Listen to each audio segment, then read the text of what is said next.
as well. Look at that. Typical great. Here comes Payet. Oh, my word. Absolutely magnificent. Payet. Wait. He rose so high.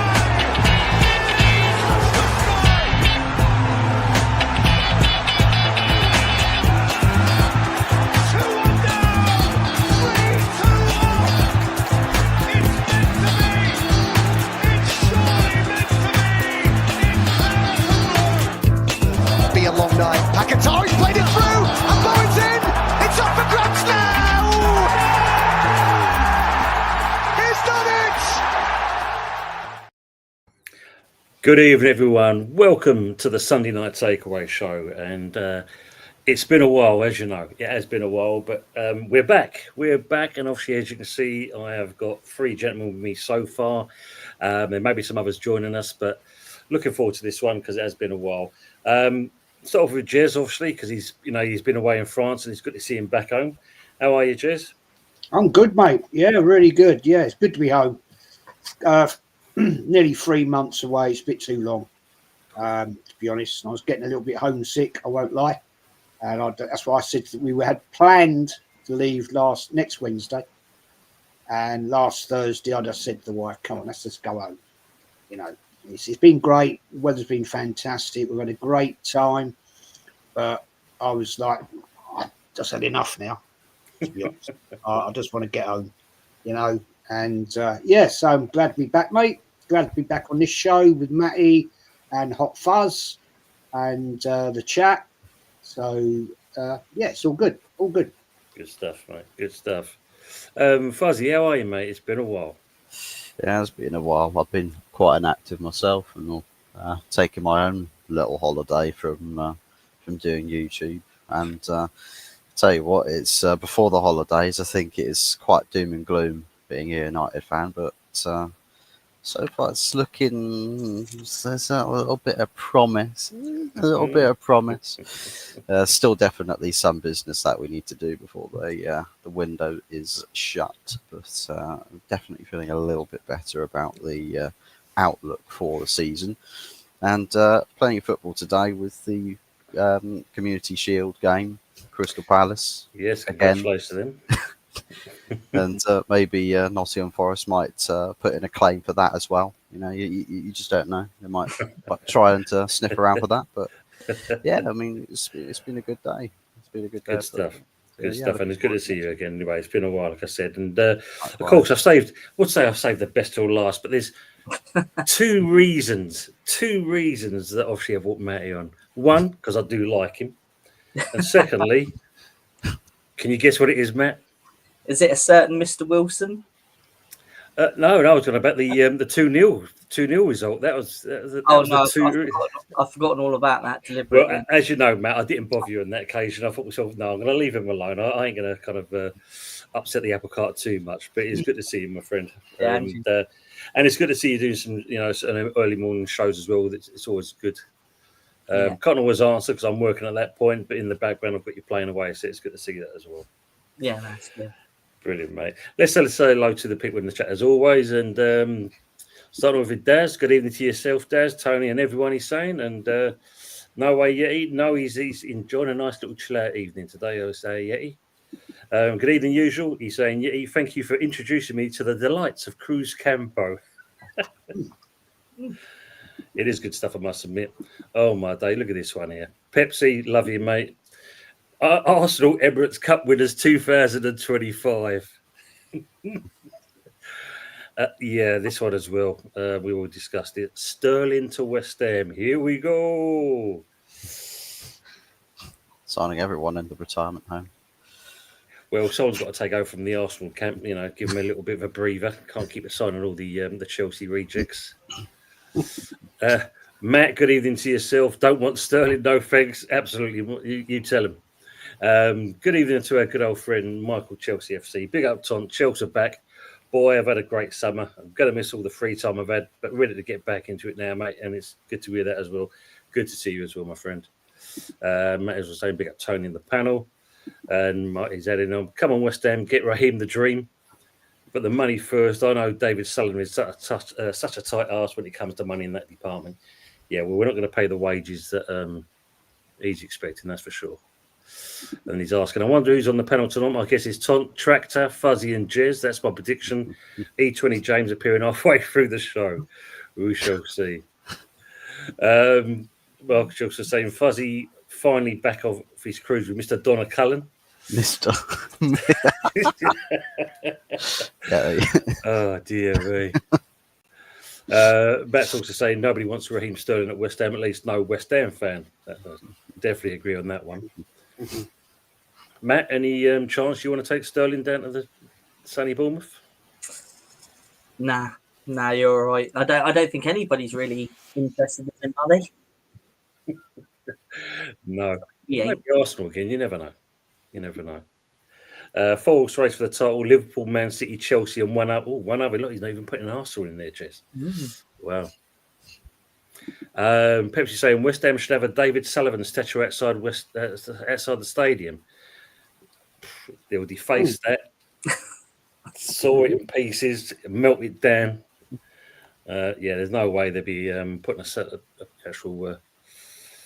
Well, maybe a garden gnome because that'll fit the building perfectly for that man. I think Palace could be dark horses.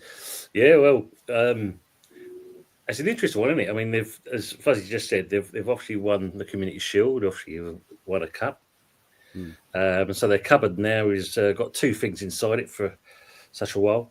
But did hear this morning as well, Glasner possibly could walk away because obviously it seems to be they're struggling on the transfer business. So that's going to be an interesting one.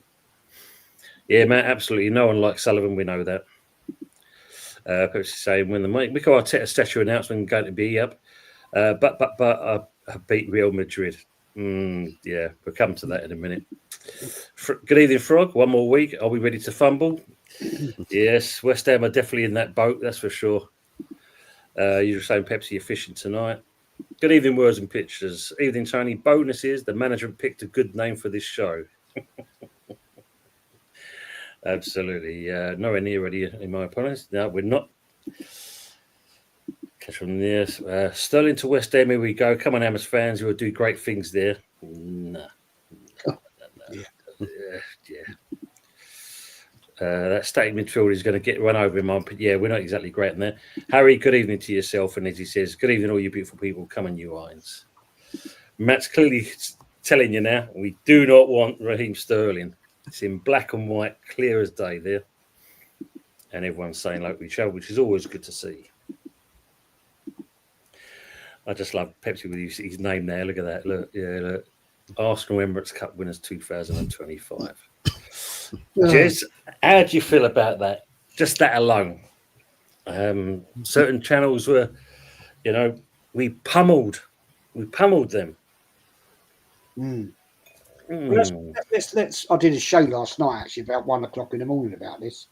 Let's be honest. I think Arsenal have only ever lost the Emirates Cup twice, and that was when it was a proper competition when 4 teams were in it.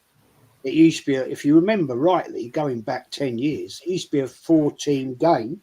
The final, 2 games on a Saturday, and the final was on a Sunday, like a mini cup tournament. It's just a load of bollocks now. I mean, Bilbao, to me, just weren't interested. They were just there for a day out. Yeah. And it's a good competition for the kids and the families. You can get in for it cheap. So if people never been to the Emirates before to see Arsenal, it's a great opportunity.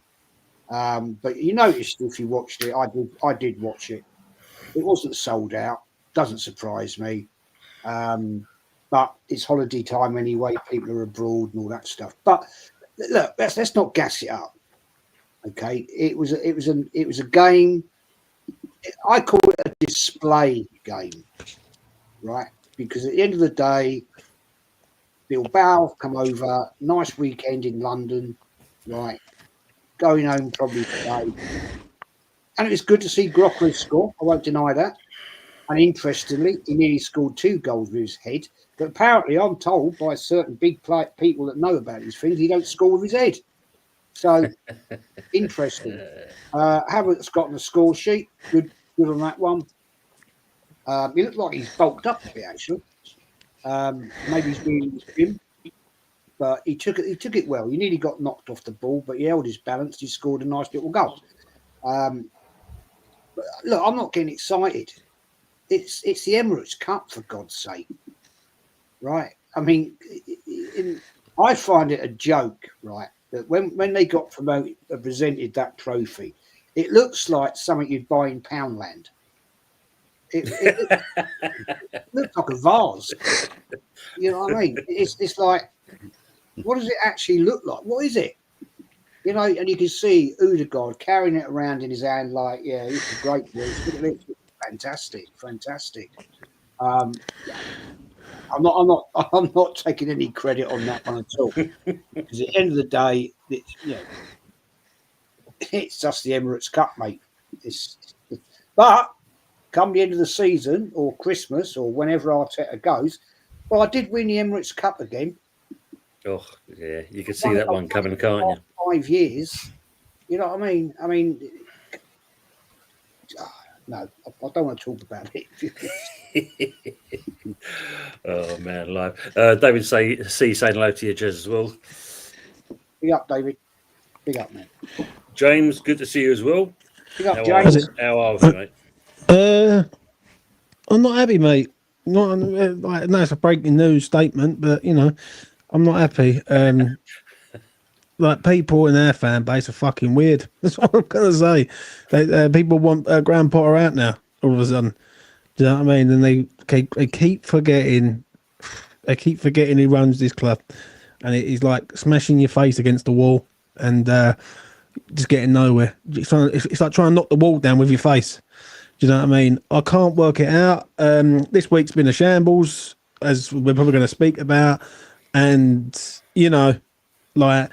People blaming Potter, yeah, and then they need to take a step back, look upstairs, and remember who owns the club, who's the puppet master, who pulls all the strings. And there's people giving him praise this week about the deal for Madsen Manson. If that deal goes wrong, we end up with John Victor, a person that Potter and McCoy didn't want. It's crazy time, crazy. Yeah, but apart from that, I'm all right. So yeah. Good to hear. Words of speech say, yes, we are the BS champions. Bloody hell, that's for sure. Sean, good evening to yourself. When are the special guests going to come on? We will do, now I'm kind of getting back into things. We'll be looking at doing some member streams. So if people want to come on board, as James does on E20 as well, you know, and Matt does exactly the same thing. Yeah, come on board. We'll enjoy that side of things. Dal, good evening to yourself, or afternoon. Hey, lads, he's saying. And also Malcolm Chiverton is saying hello to Matt. Ah, Malcolm. Hello, Malcolm. Good to see you. Good to see you as well. Mark was saying, yeah, I'm great, mate. Just chilling right now. Chelsea's got me in a great mood right now. They could possibly be dark horses as well, Chelsea. Good evening to Stephen Langham. Evening, peeps. Somebody there. And obviously, Harry saying hello to everyone. Big up to AK4P. Big up Tony, Fuzzy and Jezza. We will cover a little bit on the old Man City thing. What we've got the chance to now. I mean, AK4 Pete, let us know if you have heard this as well. I mean, James, no doubt you probably heard the thing, possibly Paqueta and Grealish in a swap. I don't know, mate. I don't know. Like, I'm not happy about this summer. We're a week away from the Premier League. We've got no midfield. We had no midfield for 6 months, and we've got no money to go and fund the midfield. And people think that West Ham are just going to automatically go out and get Fernandes from Southampton. I'm going to say it again. I'm going to say it loud so everyone can fucking hear it. Sullivan will lowball Southampton straight away. Yeah. If Southampton want, let's just put a random figure on it, 45 million. Sullivan will go in there with 24. Right, that's what he does every single time. Yeah, and he's going to try and worm them way down. And the thing is, this is where people are going to open their eyes and see what the problem actually is at West Ham, because you can go and get free transfer because there's no transfer fee involved, and you don't have to negotiate them sort of deals. Them deals can just be done, right? When there's a transfer fee involved, that's when you're going to see. And I will be there. and I will witness it firsthand, and I will pick up the tears from every fucking person going, like, I really don't get it, Tone. I really don't. Right, and you know this, right? We've been following this for the last sort of 3 months. How can we start a Premier League season with near enough the same midfield that we had last season, and not improve it? That to me just makes no sense, right? And then I just want to say this, Tone, before I let you land, yeah. There's people blaming Potter, and yet again they're doing the same thing that they've done with Moyes. They're putting all their focus on Potter, and they're taking their eyes off the owner, who's just sitting there going, oh, "What a result!" I'll sit back and I'll let West Ham fans just have a row over the manager when all he's had to spend in this window so far is 35 million. Wow, which is embarrassing. Yeah. I mean, we all know how he low balls all the time, kind of thing. And the classic one was the John Duran one, when it was clearly stated, we want 60. Okay, we'll go with 57. And no. And we've lost out quite a few deals with that as well, kind of thing. I mean, looking at back to you, Jez. I mean, when you think about the Gyökeres one, even the Zubamendi thing, how long that took for both of these deals. Well, that's Arsenal, mate. I mean, it's never been any different. You can go back and look in history of Arsenal, right? It takes forever and a bloody day. I think the difference nowadays is very much more highlighted because, when we had the purchase of the light of Henry and Vieira, we didn't have social media, right? So it was not in the limelight. You might see a snippet in the Sun on the back page or the Daily Mirror or whatever newspaper you read at the time. But nowadays, everything, every day is plastered over YouTube, sports channels, Sky Sports, all these channels. So it's always expectation. And you get people hanging on every single thread of it. Oh, we're in for Gyökeres, right? And then 6 weeks later, the deal might get done. 2 months later, the deal might get done. But that's because of expectation of fans now. They want it like that. Yeah. That's the modern world. That is the modern world. People want everything now. Back in the day, it's no different at Man United, West Ham, Spurs, Chelsea. You didn't know about what was happening in the background because it wasn't spread out all over the media. And so fans now have such expectations. As soon as you link to a player, they want it next week. Well, it ain't never going to happen. We know that. And I don't honestly believe pretty much it's happened anywhere. It happens that quick. But I'm happy. I like what I saw from Zubamendi yesterday, and I like what I saw from Gyökeres. It's now going to be down to this manager whether he can actually get them actually to fit into his system.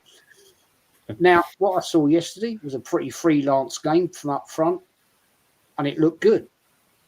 But it is the Emirates Cup, right? You know what I mean?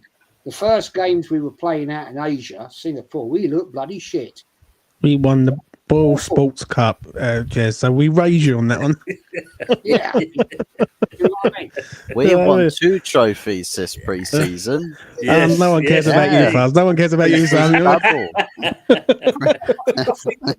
the thing is, right, yeah, I like the look of these 2 new players in them 2. I really do. I think they're very exciting. But it's whether this manager will actually play them in the right positions. That's my worry about it, because we know what he does. He will revert back to his plan A, and I might well be down. I might well be, my friend. I'll come back to you on that one. He'll go back to his plan A, and he has no plan B. So, yeah, we'll wait and see, guys, because we've got a big game next week, which I'm told it's going to be easy. It's going to be an easy game. Well, we shall ask that question. We're going to ask that question next, Jez, because before there was just saying, hey, Fuzzy, Jez and Matt. Pepsi's asking, Fuzzy, are you growing a beard? I think trying is long. We've long since passed trying. It just if it happens, it happens. If it doesn't, it doesn't. We It's just one of go those. with the flow. It's one of those. Before I ask the question, though, we'll go back to Matty and that. I mean, obviously, Man United have won a couple of trophies recently. They've won the Emirates Cup. We've won the Ball Sports Cup. Has Bournemouth won anything recently? No, unfortunately not. No, we should have done better, really, probably at the summer series. But it's only pre-season, isn't it? I mean, Yeah. none of these tin pot cups really count for anything, do they? At this time of the year. Exactly Well, that, at mate. least United have got a trophy anyway. Long time coming, so they got a couple of trophies under the belt. But no, in all seriousness, I mean these pre-season tournaments, it's I don't really look much into it, to be honest. It's all about preparation for the season, isn't it? Yeah, that's the key thing. I mean, you lost a couple of players now. I mean, obviously, have you kind of brought back anything, bring anything in? Or So obviously we've lost Dean Housen to Real Madrid, which was nothing we could really do about. It was the release clause which they activated.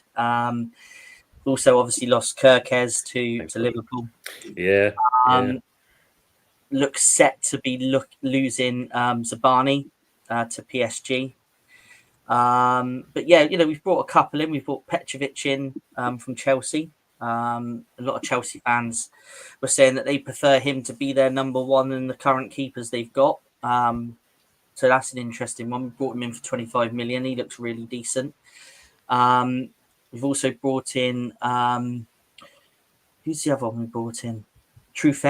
Adrian Truffert, a French left back, who looks very, very similar to Kirkes, very good in the attack and quite aggressive in the tackle. So I think that's kind of a like for like. So we kind of covered there with Kirkes going, but looking quite weak and depleted maybe at centre back. Obviously, if we lose Zabani, which looks set to happen, that's our two sort of main centre backs from the back end of last season gone. So we're set to sign.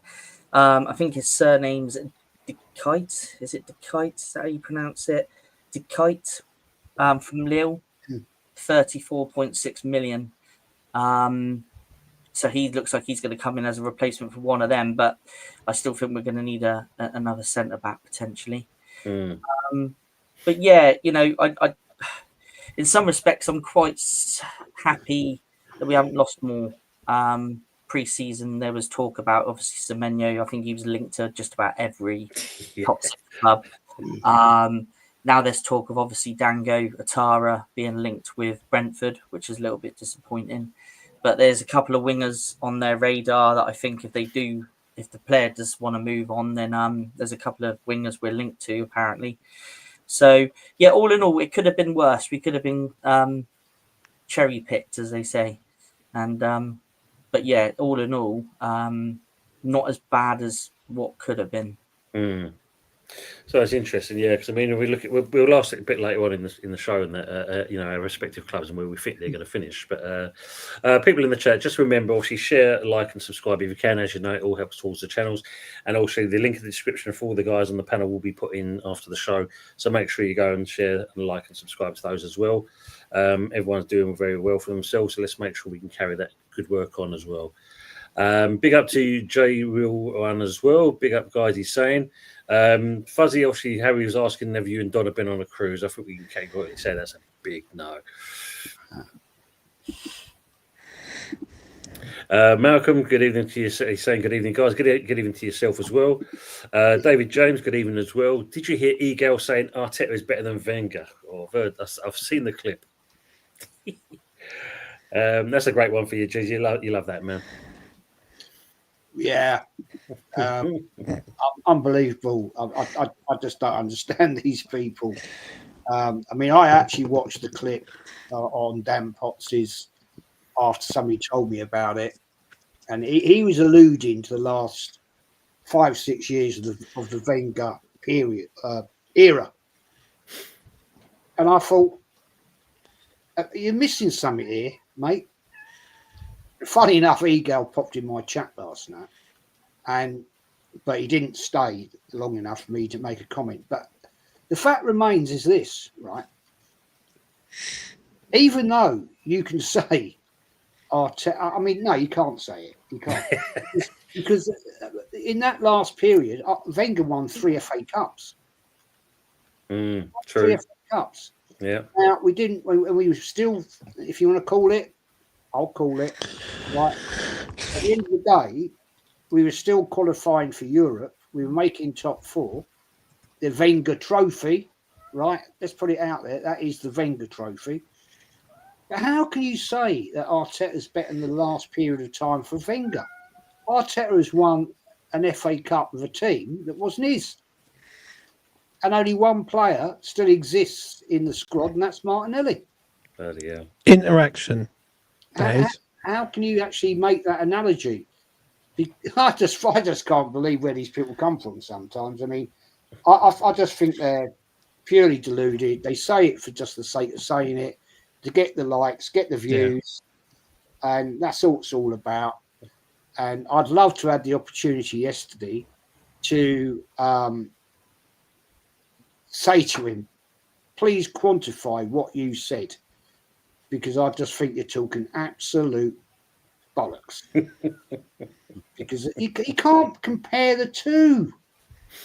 Arteta won that trophy when he came in, right, after most of the work had been done by Emery. Yeah. So what are we doing here? No, sorry. Rinse and repeat, I think it is, Jez, that's for sure. Oh, it's just embarrassing, man. Yeah, James, look, Frog's got it right. Look, the Susan Boyle Trophy winners 2025. That's what we've actually won. Fucking hell. State of it, innit? You know what I mean? Good evening, Gavin, as well. Question, guys. Yeah, of course you I'll can. ask you a question. West Ham are not a small club. Let's get it right. Hallelujah. Someone actually believes it. Go on, son. Carry on. Now you're talking my language. Carry on, Jez. I mean, they have a massive history, right? One of the top boys in London. Yeah, and where's all your money? You've got a great fan base that fills that stadium pretty much week in. Keep cooking, Jez. Go on. Keep going. Go on. I'm here for it tonight. As a neutral football fan, right? I mean, I love West Ham. Well, nearly after you bastards did us in the FA Cup, but that's another state. 1980, we remember. Don't have another breakdown over that one. You know what I mean? But you lot, you've got a massive history. But where's all your money? In Sullivan's fucking pocket. That's where it is. You know what I mean? Can I go first, Tone, on this one? Brendan, good evening, first of all. The thing is that sometimes all good things do come to an end. Yeah. It happens with players, it happens with managers, and it happens with owners. Right? And now people are looking at the manager as the problem, but the owner always gets the pass. Yeah. West Ham have got no money. We've had to sell before we can buy, which is a problem. The embarrassment of going to Tottenham with the begging bowl and saying, please, sir, save our transfer window is embarrassing. Signing Callum Wilson, I feel, is embarrassing to a point, because you've got a player there who's took the piss out of West Ham for years, but I'm not really pissed off with him to a point. I'm more pissed off at the fact that Mikel Antonio has been here for 2 years, right? He's been here for 10 years, but the last 2 years he's been here. West Ham should have known that he was going to be leaving at some point and still had no replacement. So that's a joke in itself. You give 155 million to Julian I ain't got a clue Lopetegui, and then now we are trying to ask Potter to perform miracles, and then by doing that and saying about him performing fucking miracles, we're leaving geezers at airports. It's borderline shambolic, and it doesn't happen at any other club. It doesn't. Like this situation, I don't know about you, Tone, but I don't see this shit at other clubs. Right, I see other clubs going in, and they might lose targets. And the only time it ever happens at a club is when a club's run badly. It's as simple as that. This doesn't happen at I use Bournemouth as an example because I've got a Bournemouth fan here, yeah, Matt. Right, that doesn't happen at Bournemouth. Right, the structure of it doesn't happen. It doesn't happen at other clubs, and it seems like it happens at West Ham every single time. Man of shit that I got over the last 72 hours because I called the bait and switch move that Sullivan does in regards of Mads Hermansen and John Victor. I see it coming a mile off. And, why ain't we got no money, Jez? To answer to your question, it's because Sullivan does not care about this club. He doesn't invest in this club, and he will never do that while he's still breathing. And someone said to me the other day, to round this up, they said the only way that he leaves is if he either ends up dead or his son takes over, because he just ain't going nowhere. Do you know what I'm saying? I think it's embarrassing. And do you know what I'm going to say? This shout out to Sheffield Wednesday today. Like, their fan base went into that away end with a big fuck off banner, and they stood there and they protested against the ownership of their club because they know their club's being ruined. Right? If West Ham fans really cared about West Ham United Football Club, deep down really cared, they would do the same. The reason is they won't do it is because their heartstrings are too torn to West Ham. They think, by supporting the team, like, fuck the owner. But the owner's winning on the day. Do you know what I mean? So there you go. Fair play, mate. I mean, I don't know, Fuzzy, what do you make of that yourself? And I mean, obviously, you say we're supposed to get this Victor John, supposed to get near enough on the plane and that, and we just kind of tell him, like, it's fallen through. You got to go back home. And this could be a change, like a game change for this man. It could have been, international recognition for him, better wages, better lifestyle, and we've just literally royally kicked him in the nuts. Is that the Botafogo goalkeeper? That's the one, yeah. Yeah, I remember we were linked with him briefly, but then we sort of shirked on over to Lamans, and now we're getting told, because you're signing everybody, you're going to also get linked to Gianluigi Donnarumma as well. We're going to add that to your shopping cart. And as much as I really, really like that, I just find that with West Ham so far this summer, it's just been ridiculously underwhelming. Just a couple of names here or there. It's like, we're signing this guy now. But who is he? What's the reason behind signing him? Where is the progression for West Ham United with that player? And it's not even. I wouldn't even say it's West Ham with that good a recruitment, in terms of scouting. I think they're not looking necessarily in the right markets if they're going to act like a Premier League club that's going to push themselves further up the table. But absolutely, in terms of ownership struggles, with us, I think Ineos have sort of tried to plug as many holes in the sinking ship that is a Glazer-owned club. And I think whilst we were chasing forever and a day for Brian and Burmo, it's now sort of shifted to, these are now all the players that we're going to be targeting. Like, we've got all three front line positions we've signed a player for. Now let's look at the goalkeeping, because that's a struggle at the moment. Let's also look at the midfield, because that's having issues on the pitch, and we've seen it with quite a few of the pre-season games.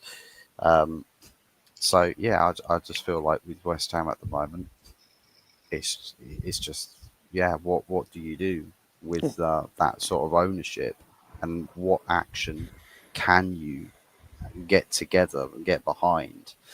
I don't know if there's like official protest groups. Like, there is. United have the 1958. Do you guys actually have?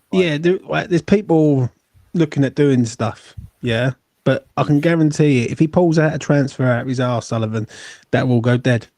The problem is, right, you've got to be consistent, you've got to be persistent, and you've got to be ruthless in this. Yeah, and like there comes a time where you got to look at this, and you can't keep sacking managers.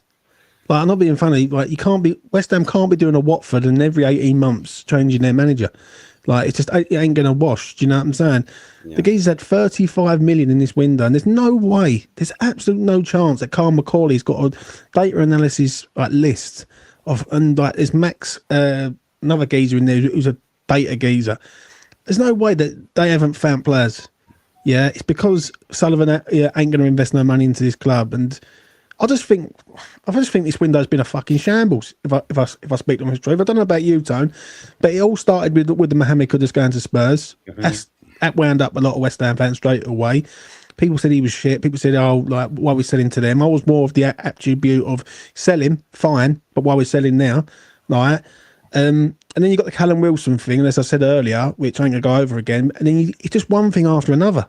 Like, do you know what I'm saying? And I know what's going to happen. If West Ham start slow, yeah, people are going to start getting on Potter's back. And I just don't think this man is backed. I really don't. I think Sullivan. It's not a Sullivan appointment. It's a Brady appointment.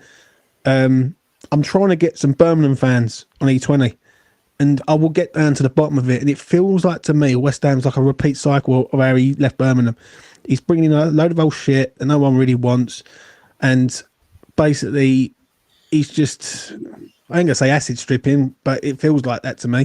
Do you know what I mean? And we're going to know in the next few weeks about the midfield area, because this is where he's going to have to earn his sort of respect in this one, because clubs ain't going to roll over for him now. Do you know what I mean? If you want to go and get a Fernandes from Southampton, you're going to have to pay the money for that man.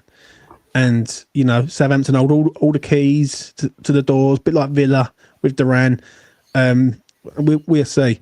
If Josh Brownhill ends up at West Ham United, trust me on that, there'll be anarchy. No, indeed. You know what I mean? Indeed. I mean, Anthony, good evening. Thanks for joining us, mate, as well. You all well? That's right. Big up, Jez. Big up, Matt. Nice to see you. And you, Tom, Des. hope the family's okay. Buzz, Thank you, mate. you're a prick. James, give us a smile. Power to the people. Power to the Power people. to the people. No, thanks for asking, Anthony. The funeral is tomorrow anyway, so yeah. All right, okay.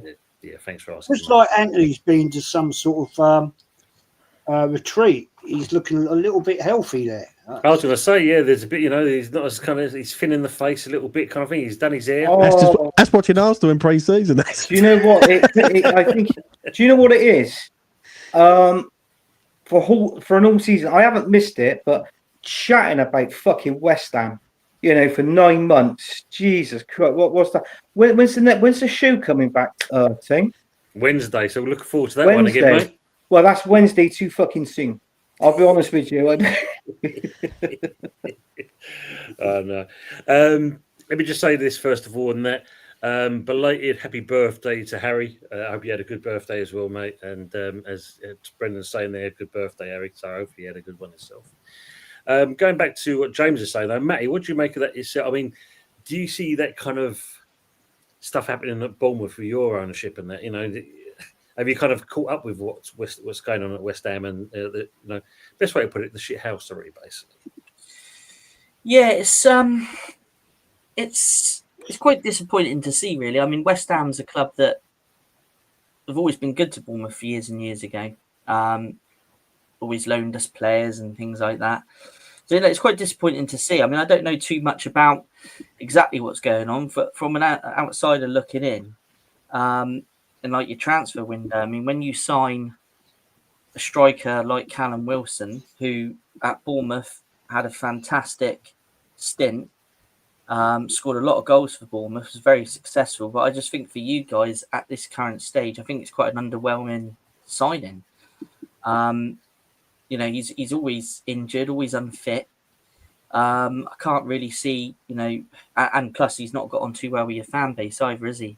So yeah, I think it's quite disappointing, and obviously I don't know too much about, you know, what's going on with the ownership and what they're actually doing to the club, but it is very disappointing to see that, you know, you guys should really be signing better players, you know, better caliber player, really.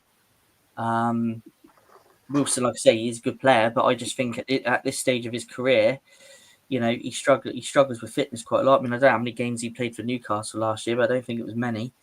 You know, that's going to be key to keep him fit. And I just think, you know, if I was a West Ham fan, I'd just see that as a very, very underwhelming signing. But yeah, in terms of the ownership as well, it's disappointing to see, isn't it, when these clubs, you know, treat the clubs like this. You know, at the end of the day, they don't think you can care about the fans, do they? You know, it's as simple as that. Yeah, absolutely, and that's the fact in it. I mean, going back to what James said and that with the Birmingham thing. I mean, it seems to be, and maybe, hopefully, it's a blessing in disguise that if he is happy to strip it to basically clear off out of it, then sooner rather than later, let's get someone in that can come in, do the right stuff, and move the club forward. Because at the moment, I mean, James preaches it enough times, and I don't need to emulate it because James does a great job of that. Because Sullivan really, it's the case of he came in, it looked all right, and the worst thing, I suppose, in certain respects, is the passing of David Gold, because it was just left to that idiot to carry on things. And we're in the situation we are now, basically. The only thing I'll say on that is I remember Bournemouth many years ago when they went into administration and everything like that, and they was like on the brink of going out of business at one stage, right? And I look at them now and their model of buying players, like they get rid of Kirkes, they've got the replacement in, they bring other players in, right? They keep replacing them. They had Dominic Solanke there, had Wilson there. And, like, they've had good players over the last 10 years, yeah. But they've had to build that up. The issue I've got with Sullivan, for me personally, is there's no ambition from him. He's a very content owner. He only spends what he wants to spend, and people say, "Oh, he spent money before," right? But he's got. I expect him to spend money when you take us out of our own, put us in a rented accommodation, which costs $5 million a year. Like, I'm not being funny. Like, you can't have it both ways. Like I can't keep hearing when people say he spends money. Like, I expect the owner to spend money to progress this club. Do you know what I mean? Some clubs look at the manager more than the owner. I use Arsenal as an example. They look at Arteta more than the Cronkies, even though the Cronkies have been pulled up a few times over the years. I think the flip side with us is that I just don't think we've got it in us anymore at West Ham to fight this owner. And I think people just give up on the first hurdle when you need to look at it and go, right, what's really changed in 10 years since the move? And what is embarrassing is, in 10 years since the move from Upton Park to the London Stadium, we've had a good journey under Moyes, yeah? But the club's gone backwards. In a space of a year, the club's gone massively backwards. There's teams like Crystal Palace, who I look at them today, I think they're fucking miles ahead of us. Do you know what I'm saying? And they was nowhere near it 3 years ago. Right? And Glasner goes in there, completely transforms that side, and they've won a FA Cup. And whether you want to call the sort of Community Shield a trophy or not, for the Crystal Palace fans tonight, I bet they're loving it. Do you know what I mean? So, I'm very wary of him, very wary, and the lack of investment at West Ham in a minute is a problem, because no money means no players. Yeah, this is true. Fresh, Sean, I think he has just signed up with Talkshire for the season, because I mean, I'll put it to you guys. I mean, James already has gone over this one, but I'm going to ask it for for the outsiders. 10 years, Antonio, obviously, as you know, the crash, etc. Stalled over a contract because he wanted this, that, and the other, and basically we've now released him after 10 years. Do you feel we've treated the player right, or do you feel it was the right move? What do you think? I'll start with you, Matty. Yeah, he was a good servant to West Ham, wasn't he? And yeah, like you said, he did stall on some contract negotiations, didn't he? I think he's probably served his time at West Ham. Do you still think he was the type of striker West Ham needed, or not? I think from my point of view, he would be more of a bit part player. Yeah. 35, and don't get me wrong, we know he kept himself fit, especially after the car crash. The recovery rate has been, to see the fitness and the regime he's got himself back into is great to see in that respect. But let's be honest, he's not going to give you the performances, that's for sure. And as James said, out the frying pan into the fire, we go from him and then get Callum Wilson, like you just mentioned. I mean, okay, he won't score against us. That's one good thing about it, because he loves scoring against West Ham. But you hear the saying, make it make sense, because it doesn't. I can understand you guys letting him go and probably wanting to move on from him. But again, what you've signed is, in my opinion, not setting the world alight, really. No. I mean, we're going, is it Gay we're going for, James? The young lad? Well, apparently, as I'll just get to some some dodgy comments on YouTube, but here you go. I'll get to them in a minute. Right, fucking hell, got fans everywhere. What it was, my mate was in Chicago the other week when we played Everton, and he turned around and said that there was talks between West Ham and an agent that represented a gay from Mets, 18 years old. I said it on the space. I've done a space on X, and I said it, and about literally a week later, it comes out that West Ham are interested in the player. I'm not a football insider. Just want to make that abundantly clear right now. I'm just a Joe Blogs who loves me club and does a YouTube channel. But he looks all right. He looks good. Apparently, when I spoke to me mate, and he turned around and said to me, West Ham want a loan, but the club Mets want a full transfer, obviously to replace him. So there's obviously a stumbling block on that because we haven't got no funds. So, you know, it is what it is. No. Good evening, Mr. Bill. I hope you're keeping well. Jez, what do you make of this? I mean, how do you do you think it's like with the Antonio situation? Would you think Arsenal would do that with one of their players? I think we have. To be honest, I think we have. Yeah, I think you've done the right thing. To be honest, personally, get him out of the club. If that's the sort of situation the player's going to be in, just let him go. Get out. Because at the end of the day, you're not going to get a return from him. And I always say this: no player is bigger than your club, whatever club you may be. Because at the end of the day, if you're not going to get the respect and the service, let him go. Yeah. And I'd say there's no I in team, as they say, innit, at the end of the day. I've said any player. I've done it. I've said it when we had Anelka, great player. Try to take the piss, get rid of him. Wenger made big money out of him, big money, and even down to one of the greatest players that Arsenal's ever had in its history, Thierry Henry. Didn't want to be here, wasn't ambitious anymore. Got rid of him. Didn't get the money we should have got, but got rid of him.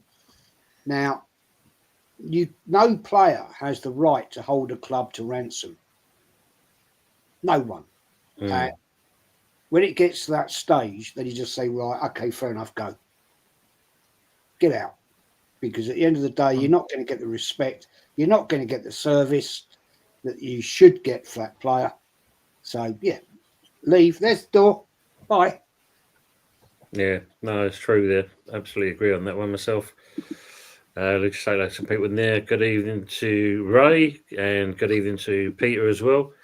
Fuzzy, I mean, what do you make of the situation? Do you think Man United would be in that kind of way of dealing with players? Well, yeah, we've got one that's called Alejandro Garnacho. Yes. Literally a wannabe Ronaldo regen, and it's probably got the quality of who's a good player that we could compare him to? Jared Bowen. Oh no! I'm thinking more of what is his name? Akinfenwa type level of player, except without the muscle. He's sort of, instead of all the muscle here, it's all just gone to his head, and now he's thinking that he's going to go to Stamford Bridge now and start suing all over the place. So, well, I wish you well, Chelsea. I do wish you well, but it's one of those that if a player is not actively stating, I want to stay here, and is looking like he is absolutely not someone who's mincing his words, who actually is proving it, and actually is putting it out there.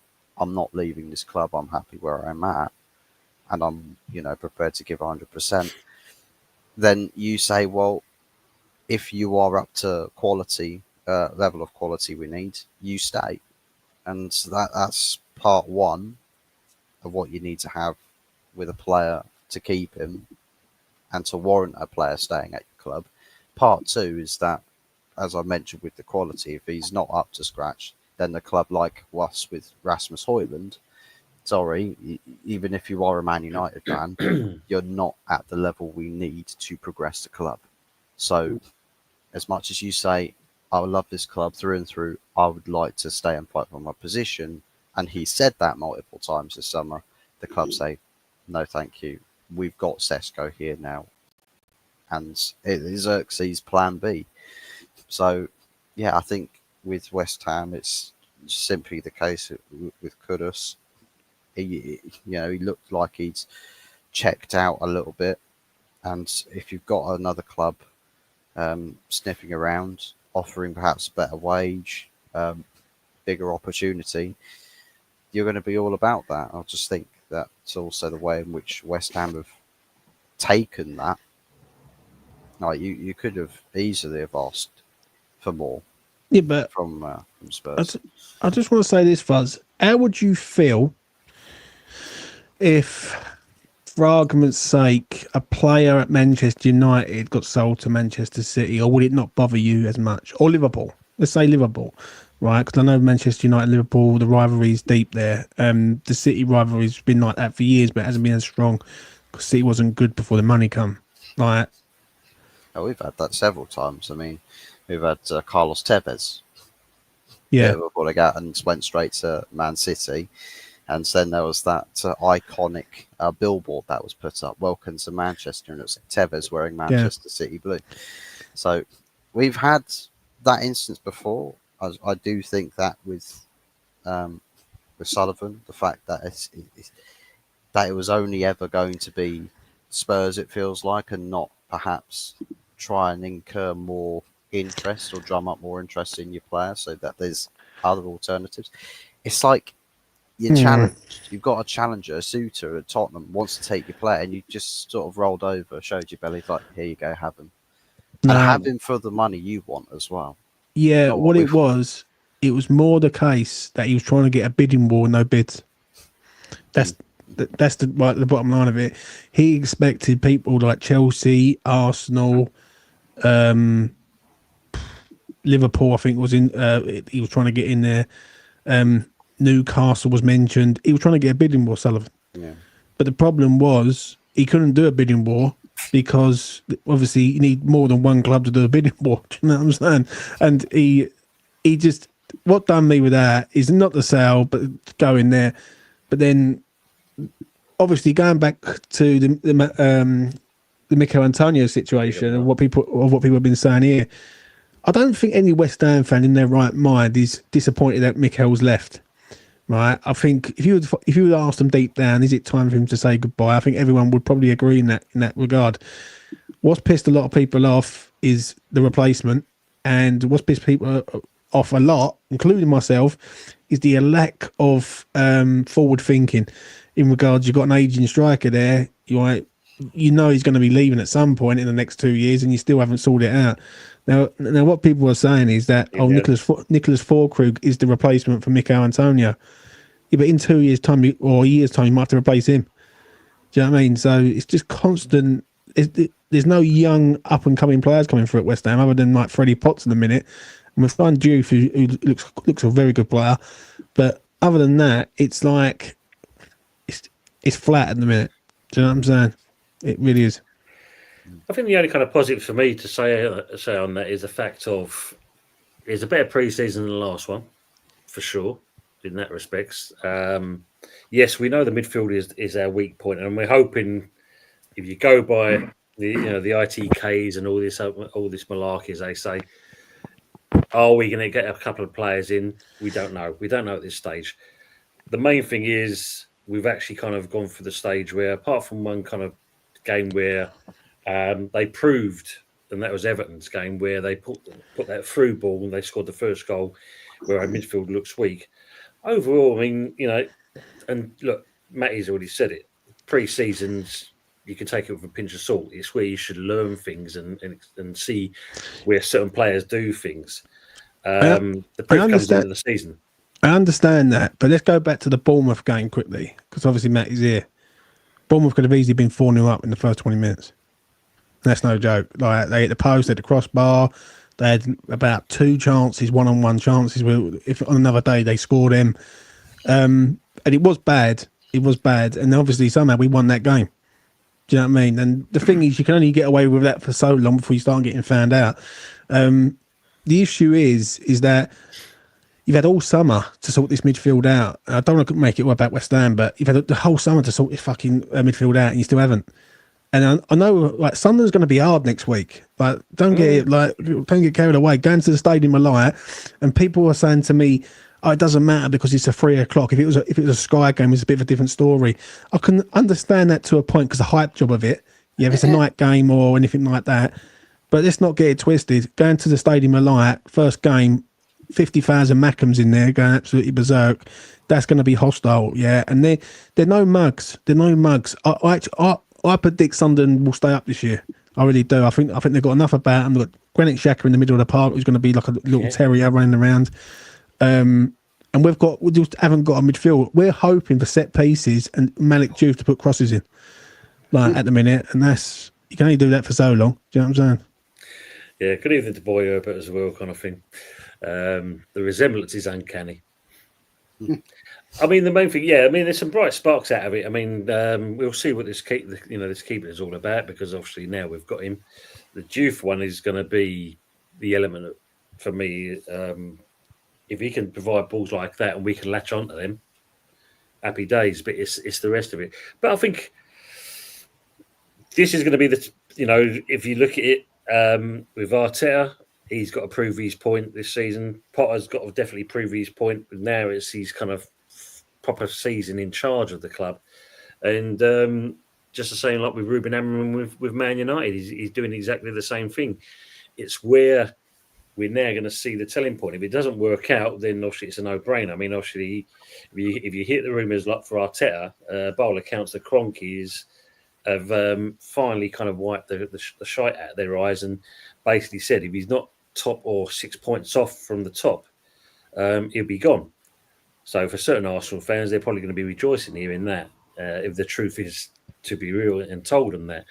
Ruben Amorim, I mean, Fuzzy, I mean, looking at that, I mean, are you kind of happy with the signings and the progress you're seeing with your club at the moment?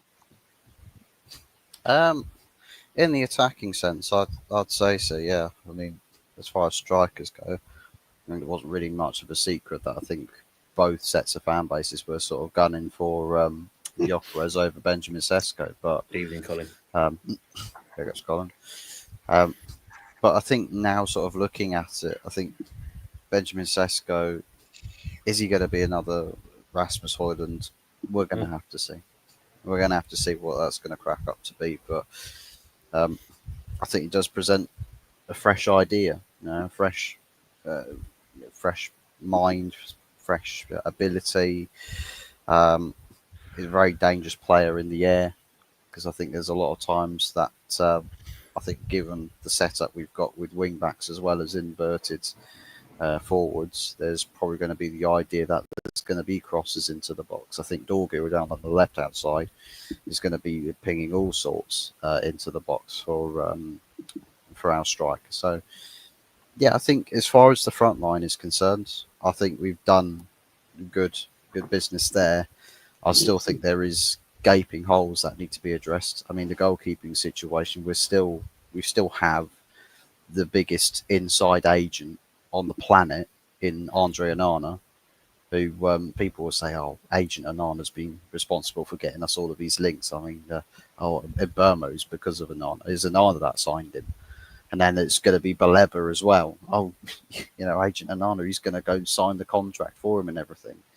But yeah, I think there's still major gaps, and like I mentioned with the Believer stuff, that's in midfield major problem. And I think as long as the club continue to actually assess and say, yeah, no, that is a legitimate cause for concern, and let's act on it, then even if, for example, goalkeeping, if we don't sign Donnarumma but we get Lamens, if he's good at saving shots, then I'm happy. I'll take it. Right? He's young of age as well, so who knows? Maybe he grows into a better goalkeeper over time. But yeah, I think as far as this season or this summer, I sort of came into it, after that absolutely abysmal Europa League final, and I looked at it like, well, last summer we wanted 10 out, 10 in. This summer we're going in 10 out, 10 in again. and the situation hadn't changed. And I still sort of look at this team and find that there's a few players that still should not be here, that should have been sold. But they don't look at that and think, well, for what we want to do, we can't necessarily sell everybody. And not only that, but the buyer's market, nobody's interested in what we've got. Nobody cares who we've got. It's like it's a difficult. It's when you're as bad or have been as bad as Man United, and you've made as many awful decisions with how much you pay players, it will come back to bite you on the arse royally. If you then need to say, well, this player, let's get rid of him. Okay, where's he going? Who wants him? You offer, for example, Luke Shaw to anyone else in the Prem on his wages. There isn't a soul alive that would say, yeah, let's take Luke Shaw. 100% let's take him. Not in this state of play. No chance. So it's a difficult, for United, it's a very, very bleak buyer's market. So, yeah, I think definitely they are struggling in the selling aspect. I know there's Sancho as part of the bomb squad, I think they call it. Sancho still linked with exits. I mean, Roma is the latest club to be linked to him. God only knows what's going to happen with him. Garnacho's waiting for this Chelsea move, but they need to sell somebody to sort that deal out. There's also Rashford that's now on loan at Barcelona.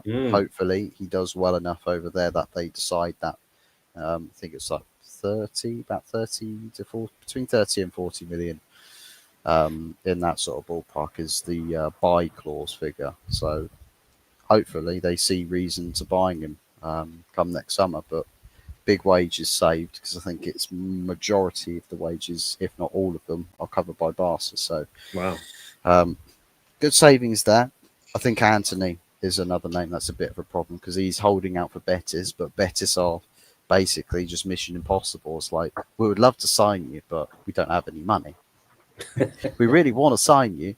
We know you love us, but we don't have enough money to love you back. So he's sort of having to. Yeah, so I'm thinking that it's going to come late in the window where we see those players actually make their exits from the club, which is a little bit of a shame considering, there's still targets out there that we do need to spend a fair bit of money on. Like, for example, if a Baleba story is to be believed, and I know that there's definitely is, legs to that, it's going to take an absolute massive bid to get him out of Brighton, because Brighton, considering how close they are to the season, if they're happy to sell a player, they would have sold him a fair while ago now. Yeah, make it right. So if you're going for a Brighton player now, that's going to need to be a huge bid if you're going to get a player out of them now. So hopefully that's you're making there, mate. I think that's a fantastic point, because I watched the Community Shield today, right? And I wasn't particularly interested in watching it, but I wanted to watch Eze because apparently Berta has gone to there today to watch him specifically, and I thought he had a great game. That's going to make it even more difficult for Arsenal to get him. I don't think we will get him, which I think will be a great, unless we're going to pay silly money. And I don't think Berta's the sort of man that's in that game.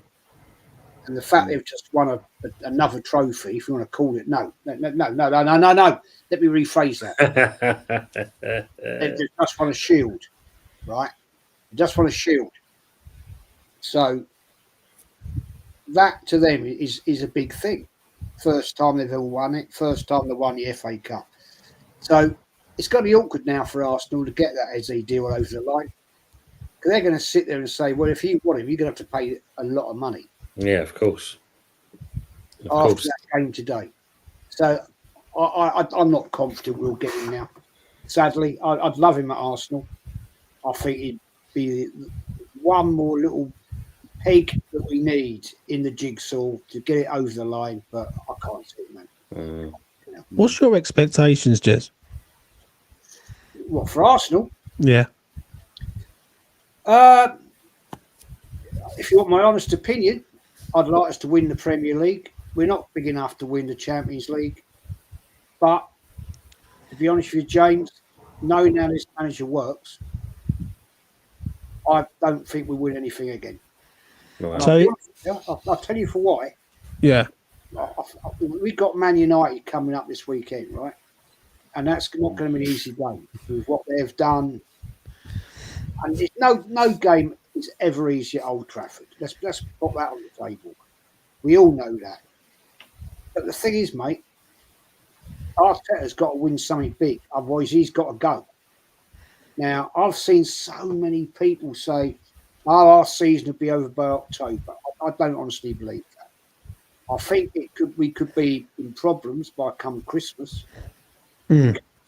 I think we'll capitulate in the League Cup, or he's going to put out the kids, which is not a problem, because why not? Wenger used to do it, and we did all right. This manager, I'm not convinced, mate. My expectations are to win something big, but I don't think it'll happen. But if he wins the League Cup, Not enough. it's not enough. No. Yeah, I know what you're saying. No, mate. He spent nearly £1 billion. Yeah, you're not far from there now, are you? You've got to win bigger than a bloody. Now, winning silverware is what we're all in it for. All our teams are in it to win silverware, yeah? You guys won a European trophy. Right? Yeah. Tottenham have just won a European trophy. Disgusting, isn't it? Fucking disgusting. Yeah, well, it is disgusting. Totally undeserved. But at the end of the day, Arsenal haven't won a European trophy since bloody 1994. So it's a shit show. And we can't live like that. What is this club? And I'm sorry to say, if he don't win something major, right, and it could be, just saying, that's going to throw this in the midst for a shut up. If we're out of, let's say we're out of the running in the Premier League, right, by January, then he has to go. He has to be sacked. Because that's enough is enough. And I don't accept failure. Unfortunately, there's way too many sexuals out there, Arteta sexuals, that will accept his failure. And no. Right, this manager is not bigger than the club. And I said last night, right, eventually he will go. All managers go at some point. That's fact. Yeah. The club will always be there. The manager won't. I've never in my life supported a manager. I've said, good manager, well done. When we had Wenger, I thought, great, brilliant, fantastic. But I also said he stayed too long. Yeah. In 2016, that's why I gave up my ticket. I said, no, I've had enough of this and walked away. But the fact is, mate, James, to answer your question, mate, I expect a big trophy. It's got to be big. But when do you look at this and go, it's not the manager, it's the owner? Because the way I look at it with Arsenal is, if the owner's employing him, then they must be content with what he's doing. Do you know what I'm saying? And because obviously there's going to come a time, and I think I've done it I've been on a few shows for Arsenal. Shout out to Aaron, who lets me jump on his platform on the Monday night. I think it's the only way that really Arsenal will wake up, especially with Arteta, is when someone like a Saka or a Saliba wants to go out the door, and then they've got the fear of losing them key players, and it won't be before long. If and I don't want to say this, but Deck won't hang about. He won't hang about for another few years. Like if he can look at it and think, fucking hell, like what's going on here? Because he obviously went there to try and win stuff and he hasn't won anything yet. So I look at it from outside, looking at Arsenal. I look at Arsenal and I think that owner must be looking at it and thinking, well, this is all right at the minute, right? Because it's slow progression. The only issue is, which I think there's people that back Arteta over Arsenal. Like, they're more interested in backing Arteta than they are interested in backing Arsenal.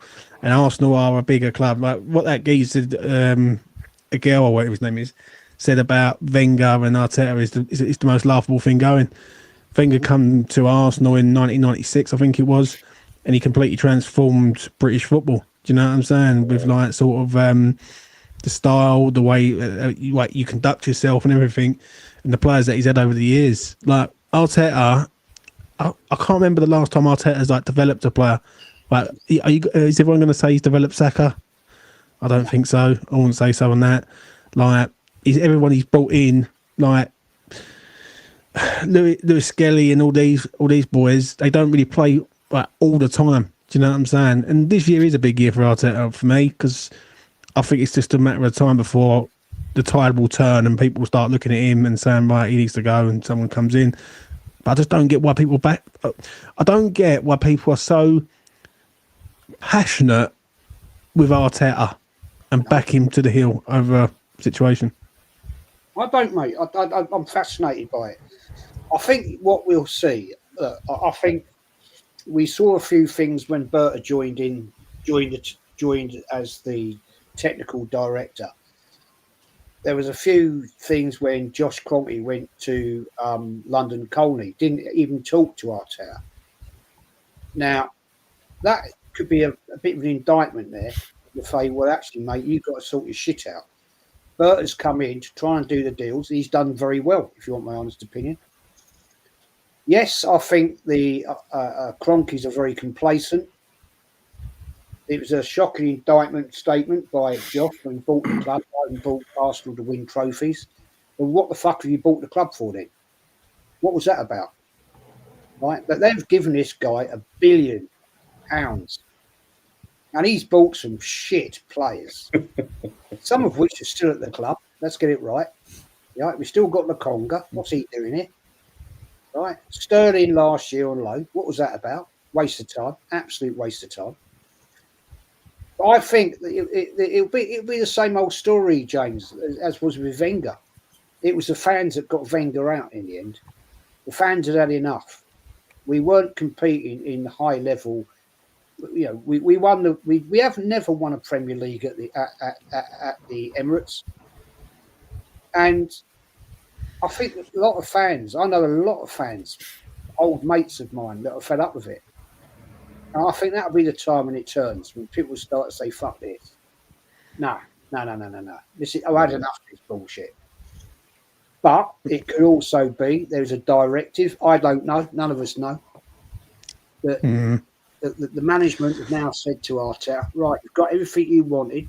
You're the one who said this year you need a bigger squad because of the injuries last season. Well, you've got a bigger squad. Now go and prove it. And if he doesn't, and he's still here this time next season, that just shows to me the club has no ambition whatsoever, and we're finished. It's a big club. Yeah, agree on that. Let me just catch up on the chat. I mean, obviously, Daz is asking about the Sunderland game. I think James has alluded to it in that. Going to Sunderland, the Stadium of Light and that, with them fans back in the Premier League, Daz, if we don't get it right, we want to hide it in nothing, because they will be up for it big time.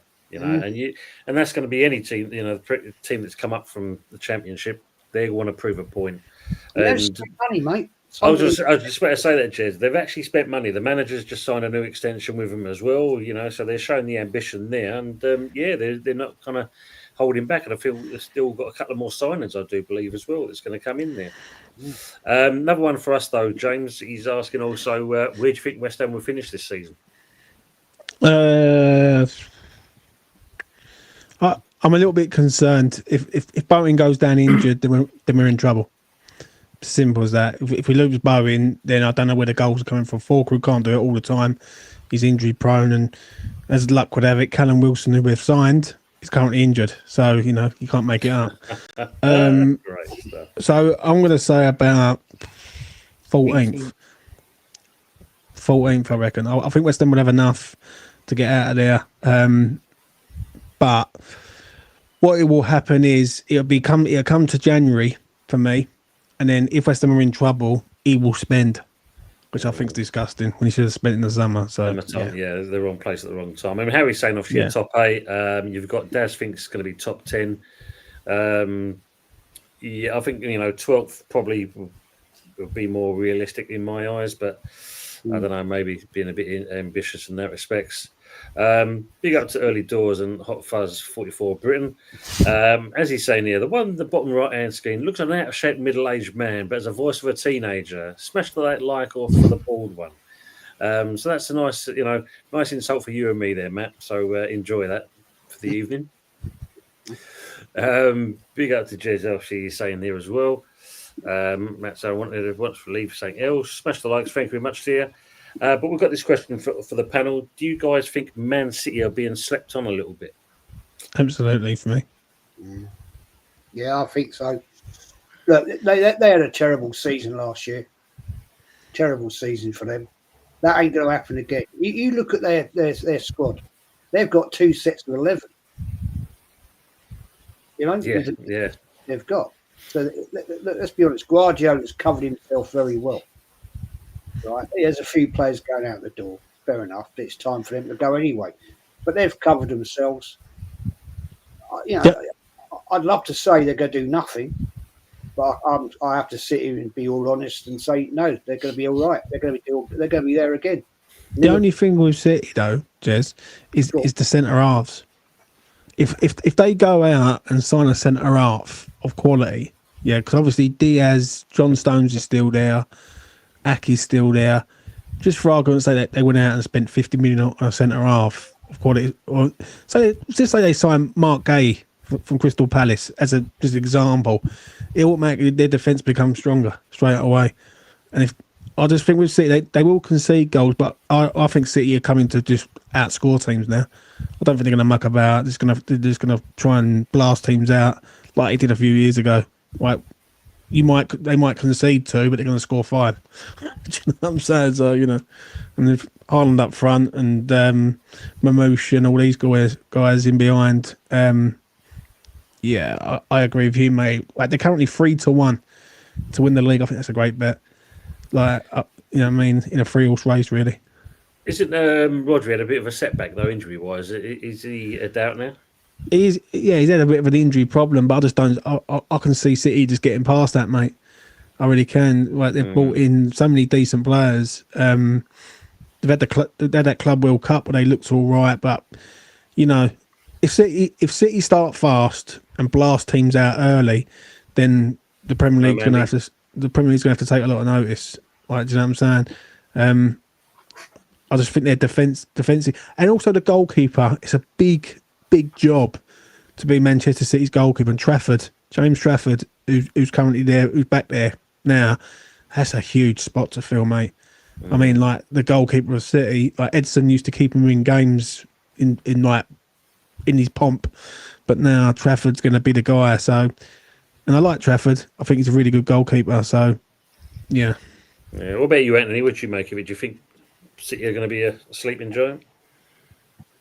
Do you know what? I think Man City might do well this season.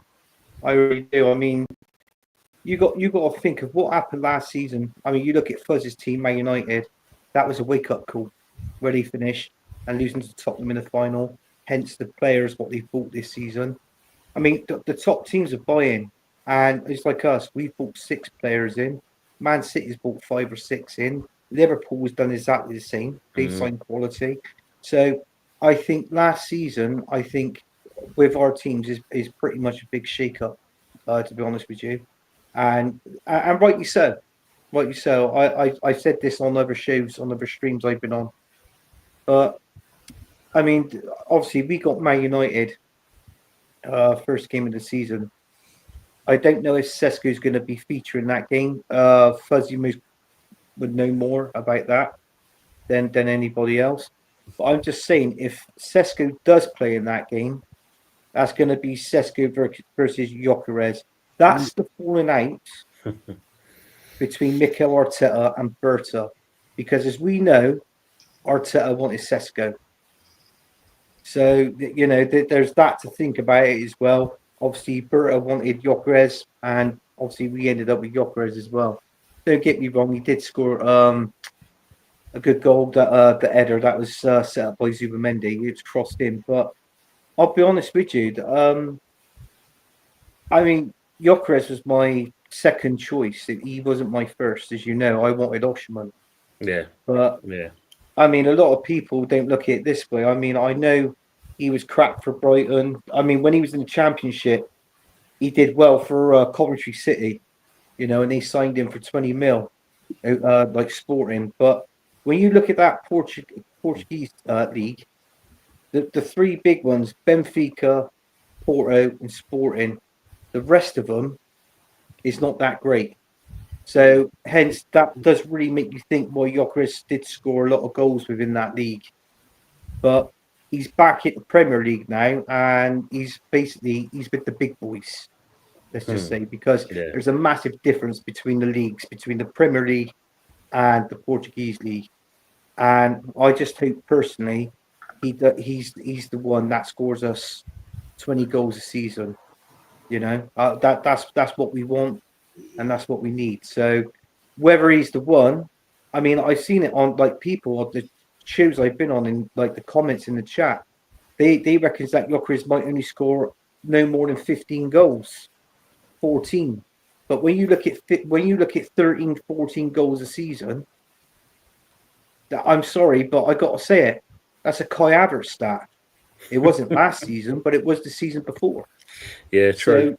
So, do you know what I'm saying? So is one of those that we you know, Mikel Arteta's got to work on. I know he wasn't the first choice for Mikel Arteta, and we know what Arteta's like. If he don't get his own way, he throws his toys out the pram. So I just hope, you know, between him and Gyökeres, I just hope they got that good relationship between them, because Mikel Arteta is not afraid to drop someone, and then eventually we say goodbye to them, like Aubameyang. Yeah. I know no player's no bigger than the club. We all know that.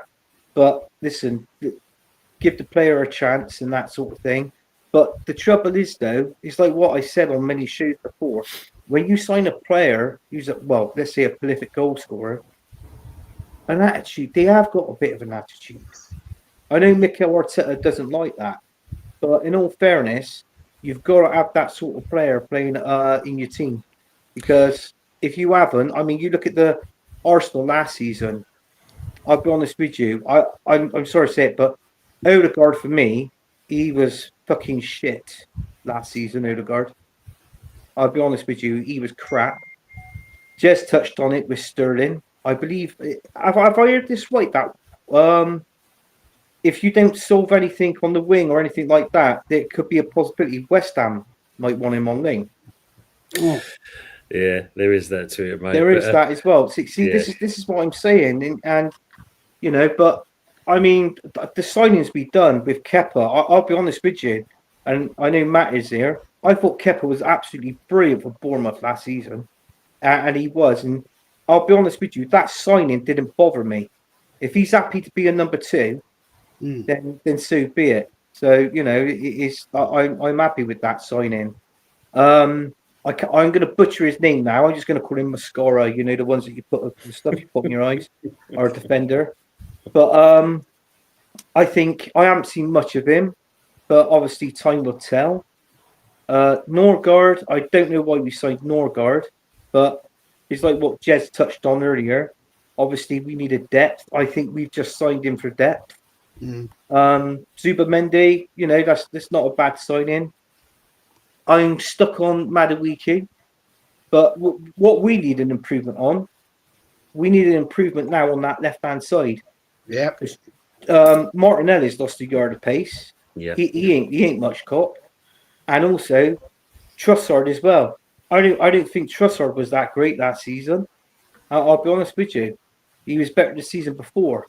So our weakness now is on that left-hand side. If we can get that sorted, and maybe this season, don't get me wrong, I'm like with Jez. I want Eze, but I don't want Eze on the left-hand side. To me, he's a cam. He's a middle. He's number 10, I think. He's centre, but he's been known to play on the left-hand side for Palace before. Yeah. So, but I don't want him on the left. I'd rather have him in the middle.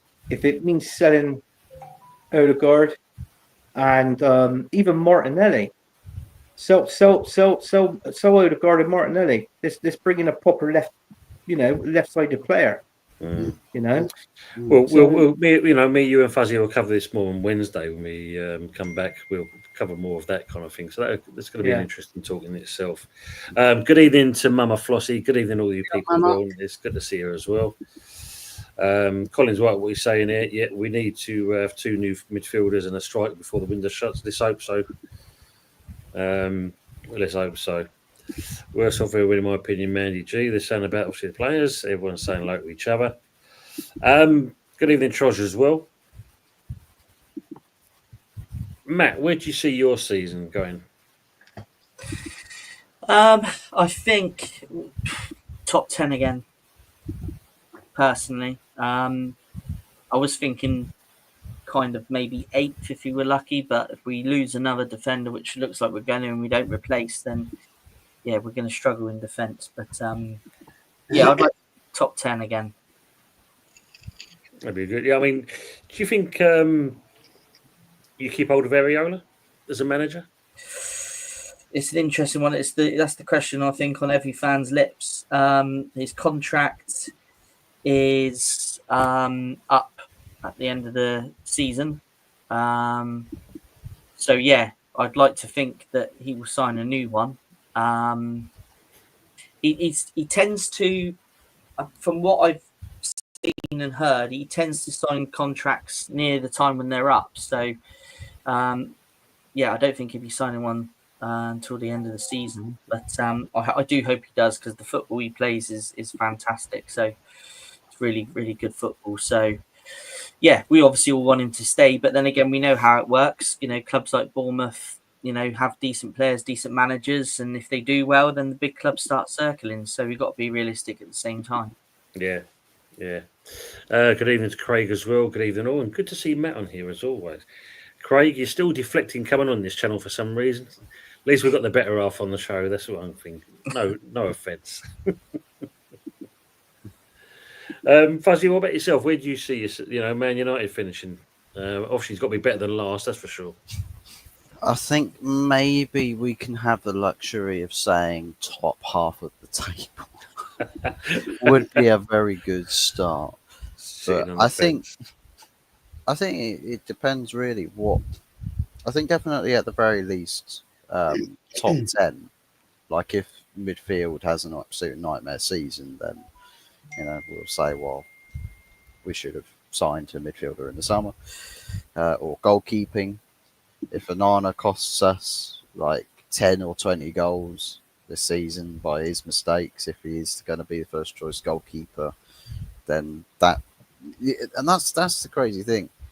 Manchester United, if it's Onana in goal, could be fighting for top half of the table.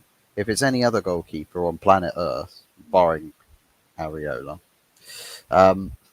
then maybe we've actually got a chance at finishing somewhere around the European spots, like getting more tucked into competition a little bit.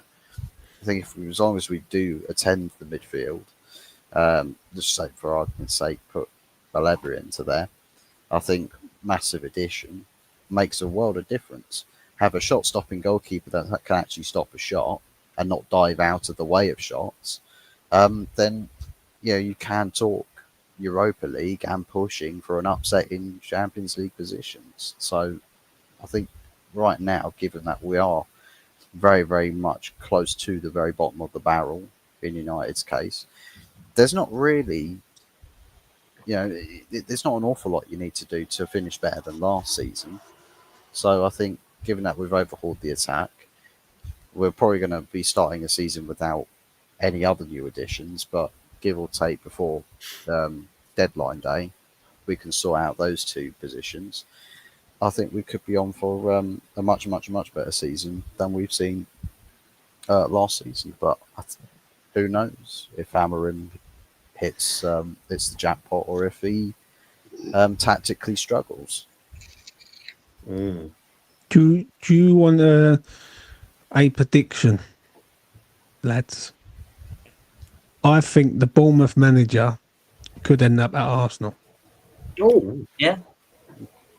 Would not If surprise. Arteta fails this year, and there is unrest in the camp, don't be surprised if Arteta is showing the P45 out the door down the road away from Arsenal, and the Bournemouth manager ends up at Arsenal. That's my little prediction for you. Wow. I was just sitting here listening to what the Bournemouth fan Matt was saying. I've listened to Jez, and I was just thinking about it. I'm thinking, I wonder. I just wonder. Wow. What'd you make of that one, the Jizz? I'll be honest with you, mate. I wouldn't be unhappy with that. To be fair. Good manager, isn't he? He is a good manager. I think Potter's a very good manager. I really do. Wherever he's been, well, apart from that one club where he totally cocked up, but that was too big a job for him at the time. I think he's probably learned from that. I would not be disappointed with that at all. He has got the experience. He's got the knowledge. Yeah, we took in a novice, which is as learning on the job. Still hasn't got it right. But no, Bav, I don't think Potter is washed, mate. I don't think he is. I wasn't talking about Potter. I'm talking about the Bournemouth manager, Jez. Oh, sorry, mate. Fucking hell. Mate, don't say that. You have an army of West Ham fans coming in and say about sacking the fucker. Do you know what I mean? Ariola, mate. Ariola, yeah. Yeah, Ariola, yeah. On a totally different road there. Totally I saw something there after, well, whatever. Yeah, I think I wouldn't be at all unhappy, man. You know, I think the guy's got it. What it could take to get Arsenal over the line. Now the thing is, Arteta has had every chance, and I don't wish him ill, right? Because I've never met the man, and it's not. I think people got to realise it's not personal. This, right? I support my club, and I want the best for my football club, as we all do for all of our Big up, football Des. club, right?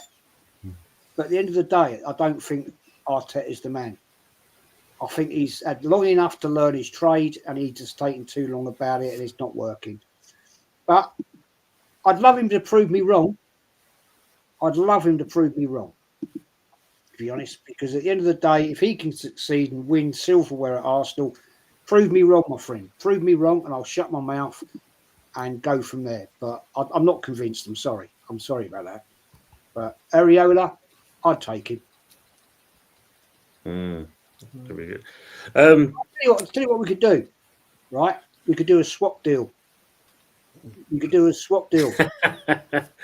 Would you take that, Matt?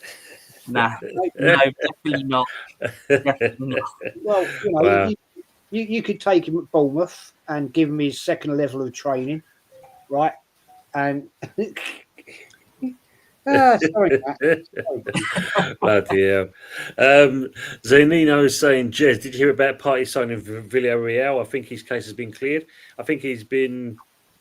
No, he's on bail, mate. He's on bail, isn't he? I think he's on bail, yeah. So Goes to court in September. I'm not going to comment on that because I don't know anything about it, and I don't think it's right for me to make a comment about it because it's one of them things, and I'll leave it there. Yeah, that's true. Frog saying only a club to have a captain's role of an FA Cup, a European trophy, and a World Cup in 3 consecutive seasons. We are massive. Absolutely.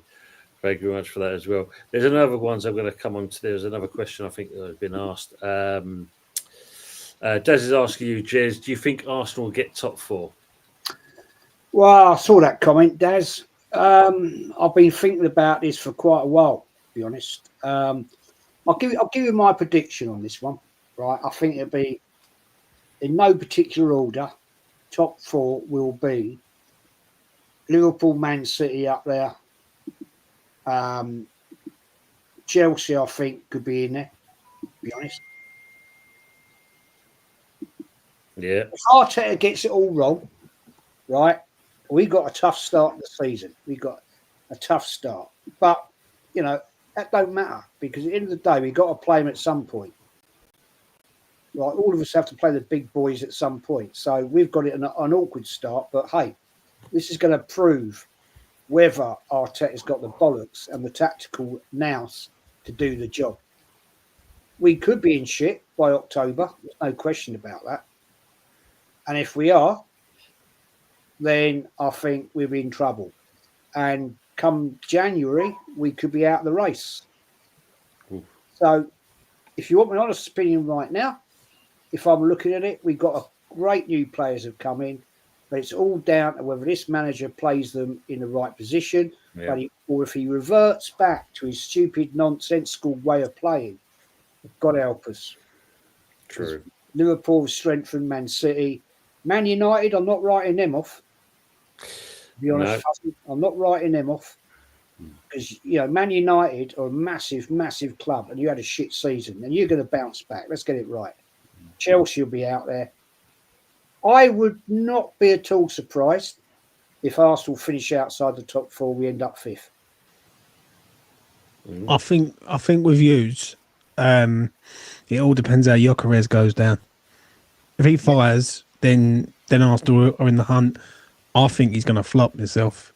I'm not being negative towards Arsenal. I just look at him and I think, is he going to be handle it when he's up against low blocks and teams that are going to be playing low block and teams that are all just literally trying to bully this geezer? You know what I mean? He's a strong geezer. He's a good goal scorer, but can Arsenal find it very hard to break teams down? That's one thing with that club that they do.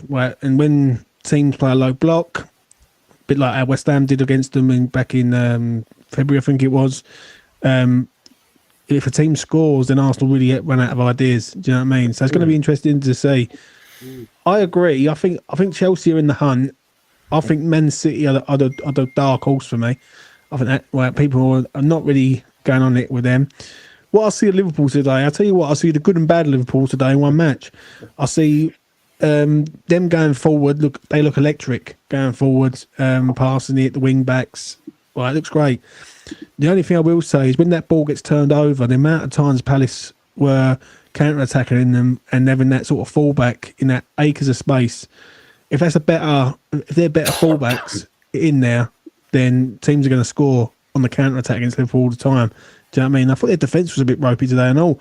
Liverpool, I know them boys go forward, but the centre halves weren't great in Van Dijk and Konate. So, it's going to be an interesting Premier League. I think Man City win it myself. Ooh, wow. The thing is, James, I just want to add to your point there, right, about Gyökeres, yeah? If he doesn't get the service from... Look, we've lost, in my opinion, last year our best midfielder was Partey. He's gone. He's out of the equation, right? If Odegaard does not step up to the plate this season, right, and Zupimendi does not step up to the plate, we're fucked. Because at the end of the day, Declan Rice is a great player, right? But he's not the man that's going to get us over the line in this particular situation. And I'll say again, and I'll repeat myself, Martinelli is not the player we once had. I watched him yesterday, good game against a Bilbao team that really wasn't interested. That ain't going to happen on a Sunday afternoon. That's not going to happen against Man City. That's not going to happen against Liverpool. And it's not going to happen against, dare I say it, Spurs. Spurs have got something to prove against Arsenal this year because they got out there, they've won a European trophy. They're going to be big and smart. And we got Leeds in the mix as well. Right, they've come up. They're no pushover. Okay, Sunderland, they've spent over 200 million quid. Right, so it's going to be a big, interesting season. But at the end of the day, if Gyökeres does not get that service from Saka, Martinelli, we know he's going to play Havertz. We know that. Shoehorn him in somewhere. And if Odegaard and Zupimendi do not step up and Declan Rice, we're in trouble.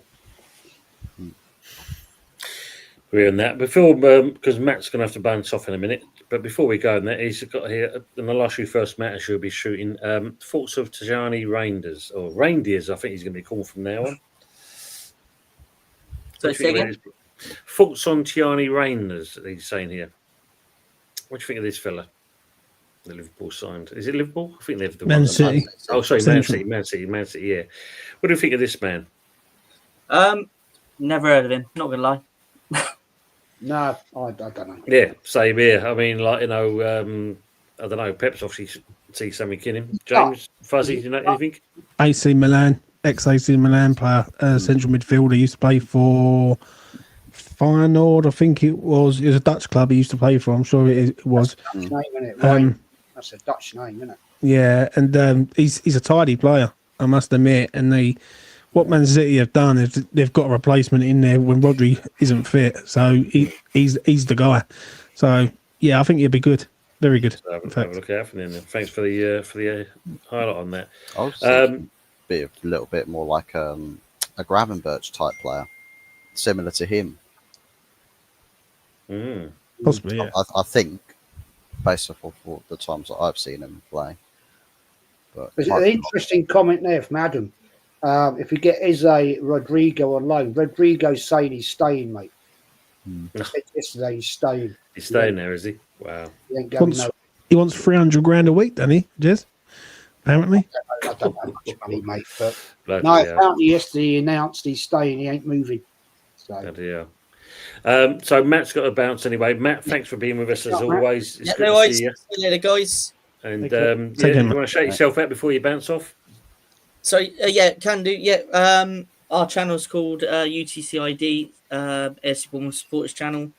Got all sorts of shows on there. We do some non-Bournemouth shows as well. Find us on YouTube, Facebook, Spotify. God knows what else we're on. So on so many different platforms. But yeah, give us a sub. It'd be nice. Thank you much, Matt, and Yeah, mate. catch up again Is it, soon, mate. guys? Thanks again. Take care, mate. Take it easy. Ta-da, mate. Ta-da. Let's just catch up with the chat. Big up to Taryn, BBK Sports. So if you get the chance, people, make sure you go and give Taryn from across the pond love and support as always. Good channel, that. Good channel. Yeah, he's good. I like Taryn. I do like Taryn. Big up to Stone Island Hammer. E20. He's saying there. Tag to Jason. Yeah, absolutely. Even and all. Let's catch up with there. I know we're way beyond on the things we've been talking about other bits. Matt saying apparently Victor John turned us down, but who knows? Wow, bloody hell. He never turned us down, mate. Isaac than that. Adam saying, yeah, we'll do Des when we get it organised. We'll send it out. And Mama saying hello to Adam as well. Good evening to Jose, LTL Cockerell. Evening, gang. I hope you're all well. We are indeed, mate, and hope you are as well. Good to see you back on the air as well, my friend. Don't forget, people you haven't already seen Jose, most of you already know him. Make sure you give him a share, like, and subscribe as always. Kirk's thoughts on Kirky. What do you think of that one? Ex-Leon. Yeah, I think he's going to be all right. 25 million, I think they got for him. Yeah. This is peanuts, really. Scored at the Club World Cup. Good signing. He also wants Man United to die. Yes. He Also, wants yeah, to kill us. He wants to murder us for the Europa League. What a comment to come out with. Despises us with a passion. I want Man United players to come to Man United with that same hatred for rival clubs. I genuinely do. Like I want players to do more of that in the Premier League. Have an absolute unbridled hatred for another club because it puts you through levels when you play them, and it's like you can't question, their drive, their passion, their effort, because they throw everything they've got at the occasion. Then again, you might say, well, they'll play Brentford the next week and then absolutely suck ass, but still, True.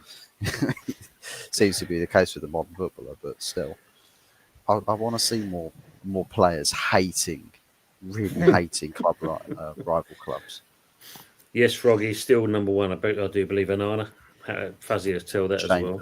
Who do you guys think is going to be the signing of the season so far, and who do you think is going to be the flop of the season? Good question. I hope it's not Brockers or Zupermendi. Cool. I mean, Michael Chelsea saying here, sorry, James, because this kind of answers it in certain respects. We're talking about this player. So glad Madueke has gone. Thank you so much, Arsenal, for buying us. Look after him, Jez. You'll find out how selfish on the ball that guy is soon enough. We do it all the time, mate. Every single time. You know what I mean? I saw him a bit part play yesterday.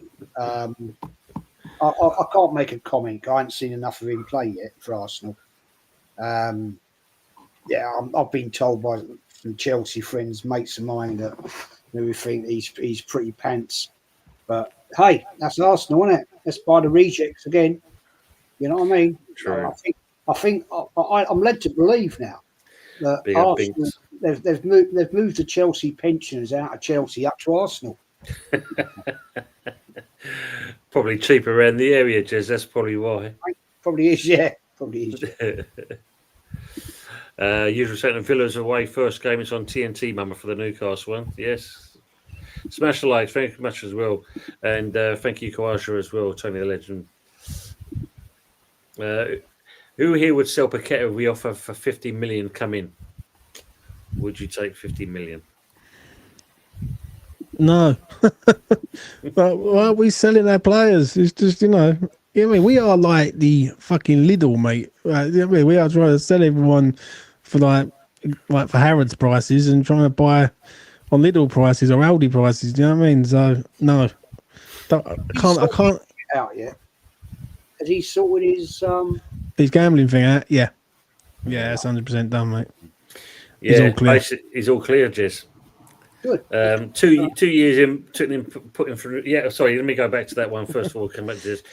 Stone Island Hammer saying, Mum, he started a YouTube channel now. Stone Island Hammer, not doing lives and stepping on toes. Just a few videos. Add me up with your fans, and of course we'll make sure that we give you the love there, JB. As I already know you as being. So definitely. Big up.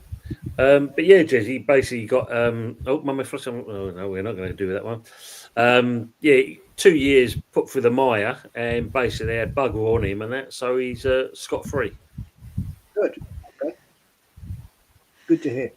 But the only thing with that is it cost us 85 million at a time where we could have sold him and had that money to rejuvenate the side. So that's mugged us up a little bit, but it's what it is. Right, boys, I'm going to have a matter move. You's all good. Good evening, Mike, as well. And James, again, appreciate you coming on, mate. And as always, if you'd like to shout yourself out before you go.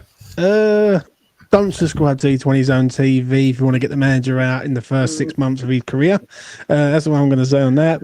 If I'm on E20, I'm going to do some good things this week. I'm going to try and get Dan Lawless on. Shout out to Dan Lawless, who's on the overlap the other day. I thought he spoke really well for us. Do you know what I mean?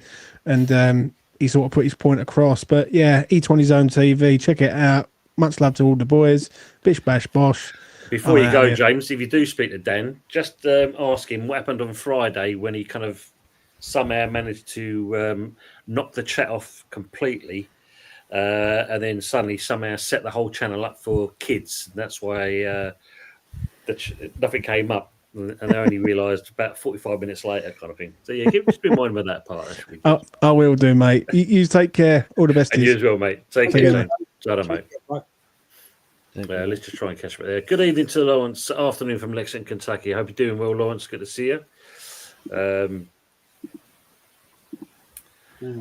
Fuzzy, I mean, looking at, and to you, Jez, as well, have you got more players coming into your clubs? Do you think you're going to do more business before the window shuts? I think so.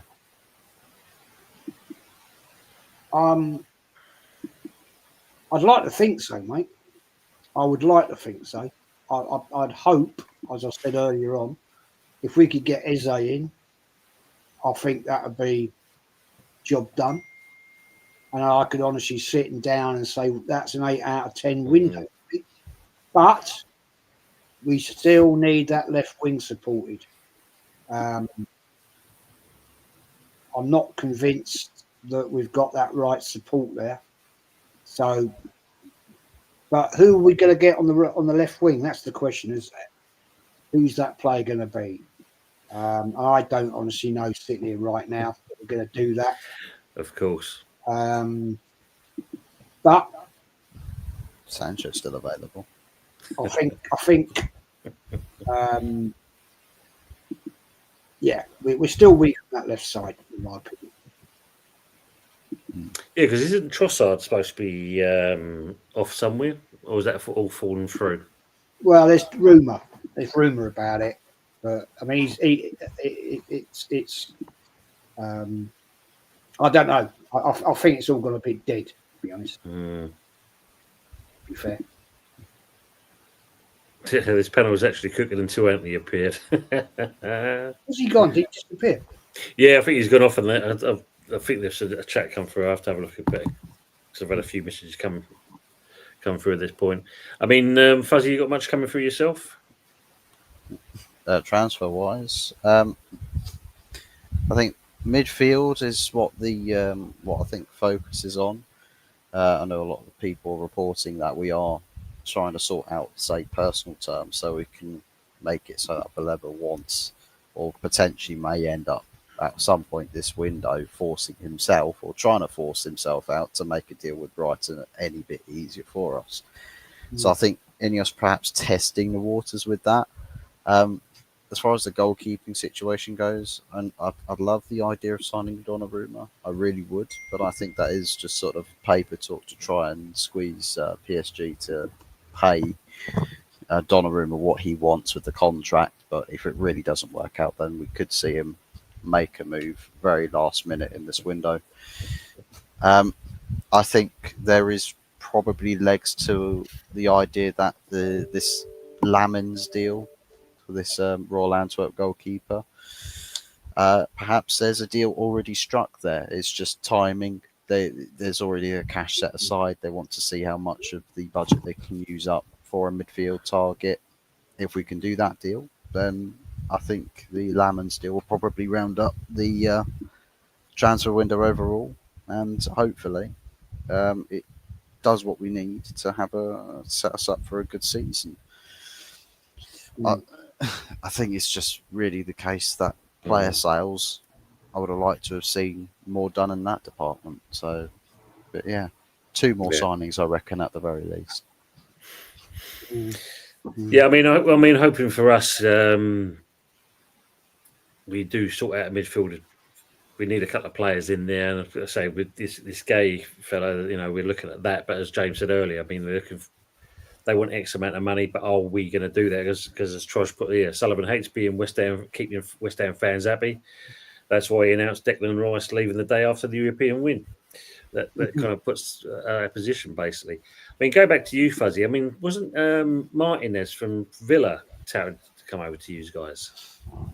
It was, I think, quite briefly until I think it was probably the transfer fee is a bit of an off-putter for us. I think I think for a goalkeeper, age is less of a factor. I think you can have still quite a few good years from a goalkeeper, but I just think in terms of trying to do a deal with Aston Villa, their main choice goalkeeper, it's probably not going to be an easy deal to do, and you probably end up overpaying. I think Aston Villa will squeeze all the money they can out from that sort of a transfer, but I think they've probably wisened up a little bit to that and thought maybe there are better choices for us at this moment in time, and seem to have switched the focus. But I think Martin does not say he's a bad goalkeeper by any stretch. I think he's a very good goalkeeper. But I just think the value touted by Villa, and they're not really an easy club to buy a player off of if you are a league rival. So, yeah. True. I mean, like Fresh is putting in for West Ham, he's saying, pay a patents in rent for a stadium we don't own, blown all European money, Declan Rice money, and supposedly skin. We're the worst run club in the Premier League. Facts. Where's the fucking money gone? Sean, we'd love to know where it disappeared to. Consider, like you said, considering we only pay £4 million a year in rent for the London Stadium, we must have some money somewhere, but apparently not. It just makes you wonder. Jez's arse and a prick, of course. Smash the like, you pricks, and tell the one in the cap to turn his mic bloody down. Dear me. Obviously, Mama saying to Michael Chelsea about obviously they're doing business, unlike Newcastle, which seems whatever player they're trying to go for, and they just kind of get across the line, which is a bit weird. I find that really weird with Newcastle. I do. I find it odd. I mean, the richest club, supposedly in the Premier League, they do nothing. No, it's right. Yeah. Excuse me. I don't get it. It's a bit weird, that, to me. Yeah. I mean, Adam, going when you Upton Park was better. Yes, we definitely agree on that. The atmosphere was a lot better, but not being funny. When you look at with Arsenal from Highbury to the Emirates, we did exactly the same thing from Upton Park to the London Stadium. We were sold a dream, and it's never, well, apart from the European Conference, nothing else has really come to light. Can I ask you, I want to get your opinion on this one, right? Goodison Park, a bit like the old Highbury, old school ground, Upton Park, old school grounds, right? They're going to their new big fishbowl stadium. Bramley Dock, It has a massive effect on the atmosphere in the grounds, and it's sometimes difficult to adjust. Do you think that could give them a bit of an issue this season? A bit of a problem? I think it could do, yeah. I mean, like everything else, I mean, Moyes came in, and I think I said it with Fuzzy and Anthony when we did the show one time. I think it was the right fit at the right time, and I praised Friedling Group for getting Moyes back in because he knows Everton inside out. He got them where they were, and he finished above us. So that was kind of a bit of pill to swallow in certain respects. But now they're moving to the new stadium. I agree with you, Jez. I think moving into that. And that full wheel of Highbury, and same with us with the London Stadium, it can either go one or two ways. And considering Moyes has not set, last season he didn't step foot in the new stadium until this season. It could go the opposite way for him. Considering they kind of tailed off and looking at the business they've done so far transfer wise. I think there could be a stumbling block for Everton. Yeah, I know what it's like. You know what it's like leaving Upton Park and when we left Highbury to the Fishbowl. It's totally different. It's a totally different atmosphere. Yeah, you're out your comfort zone, and it's difficult. It took Arsenal at least in my 3 seasons to get back to. Well, we never got back to greatness. Let's be honest. Because we haven't won shit there apart from FA Cups. So I don't know. It could be difficult for Everton. It could be difficult. I mean, the funny part there. I mean, Adam's saying obviously London Stadium sounds soulless, but when we first moved there, I mean, the biggest problem there was we was actually our own fans were fighting against each other. I don't think we had that at Highbury. But I saw it. I see it from when I was about 20 foot away from it, and I see it up in the gods. Several fights going on, and it's like, hold on, this is supposed to be our new place, and we're doing this to ourselves. It just didn't make sense. No different, mate. No, true. Yeah, true. In the Dock End, there was people having punch ups. In the North Bank, people were having punch ups, and especially when it came 2016. I remember there was fighting all round the Emirates. Not massive, but little skirmishes between 2 or 3, 4, 5 fans over Wenger mainly. That was about Wenger, and it's like, wow, come on, this never used to happen. But it was you had the Wenger's ins and the Wenger's outs, and to kick off, and it's like, oh. Football's changed. True. Sure. Yeah, it was mad seeing it kind of thing. I mean, it settled itself down, but we should be seeing that at least. You know what I'm saying? Big up to Football Locker Room Banter. Big up to yourself as well, and also on Chez's channel, Naga Gunner channel as well. Big up, guys. Big up to both of you as well. I hope you're doing well with your channels. He's a good guy, that guy. Is he? Yes, because the word in pitch saying Sullivan's plans to deliver defensive football to just stay in the Premier League works best when fans keep hounding out managers repeatedly. Fans regularly removing managers helps Sullivan. Yeah, because the worst part about that as well, used to, I don't know if you realise that apparently the remit is as long as we stay in the Premier League, the board's going to be happy with that, which is that doesn't doesn't make sense. Thank you, Mama, saying to make sure they hit the likes as well. Good evening to Exponential Anger. We don't treat any players right at the end anymore, but as much as I love Mickey, the harsh reality is it was over even before that car crash. 100% agree on that as well. Oh, he's the guy that smashed his Ferrari into the trees, isn't he? Yeah. Bad accident, that. Yeah. And the thing was, because obviously, was about the third or fourth accident he had, he was virtually uninsurable. So the club paid for his upkeep and stuff like that. And even though we've released him, I think we're still going to help him out for the time being. So, Adam from Dad's Our Job TV is saying Antonio's just signed for TNT2. Bloody hell. Going by his interviews in the past, he's always wanted to go into media rather than coaching in retirement. So, wish Mickey all the best. And yeah, good luck to him if that's the way he's going to go. And a good player, but not worth it. Thank you much. Adam is also saying Guy links aren't true. So, maybe we've killed that one dead. Bloody hell. Now I've said, now Wilson's scored for us, signed for us. He ain't going to score against us, but Pepsi's had it in there. We're now scoring own goal after Tont's comment. Wouldn't surprise it whatsoever. What's the metre or two of pace? That's true at the end of his game. Lawrence saying, question: would have Antonio cost more than Phillips? Both somewhat equal. Phillips old and injury prone. Antonio old, big injury, and prior to the car accident, we were ready to dump him. For me, Lawrence, I think Phillips would still have cost more than Antonio.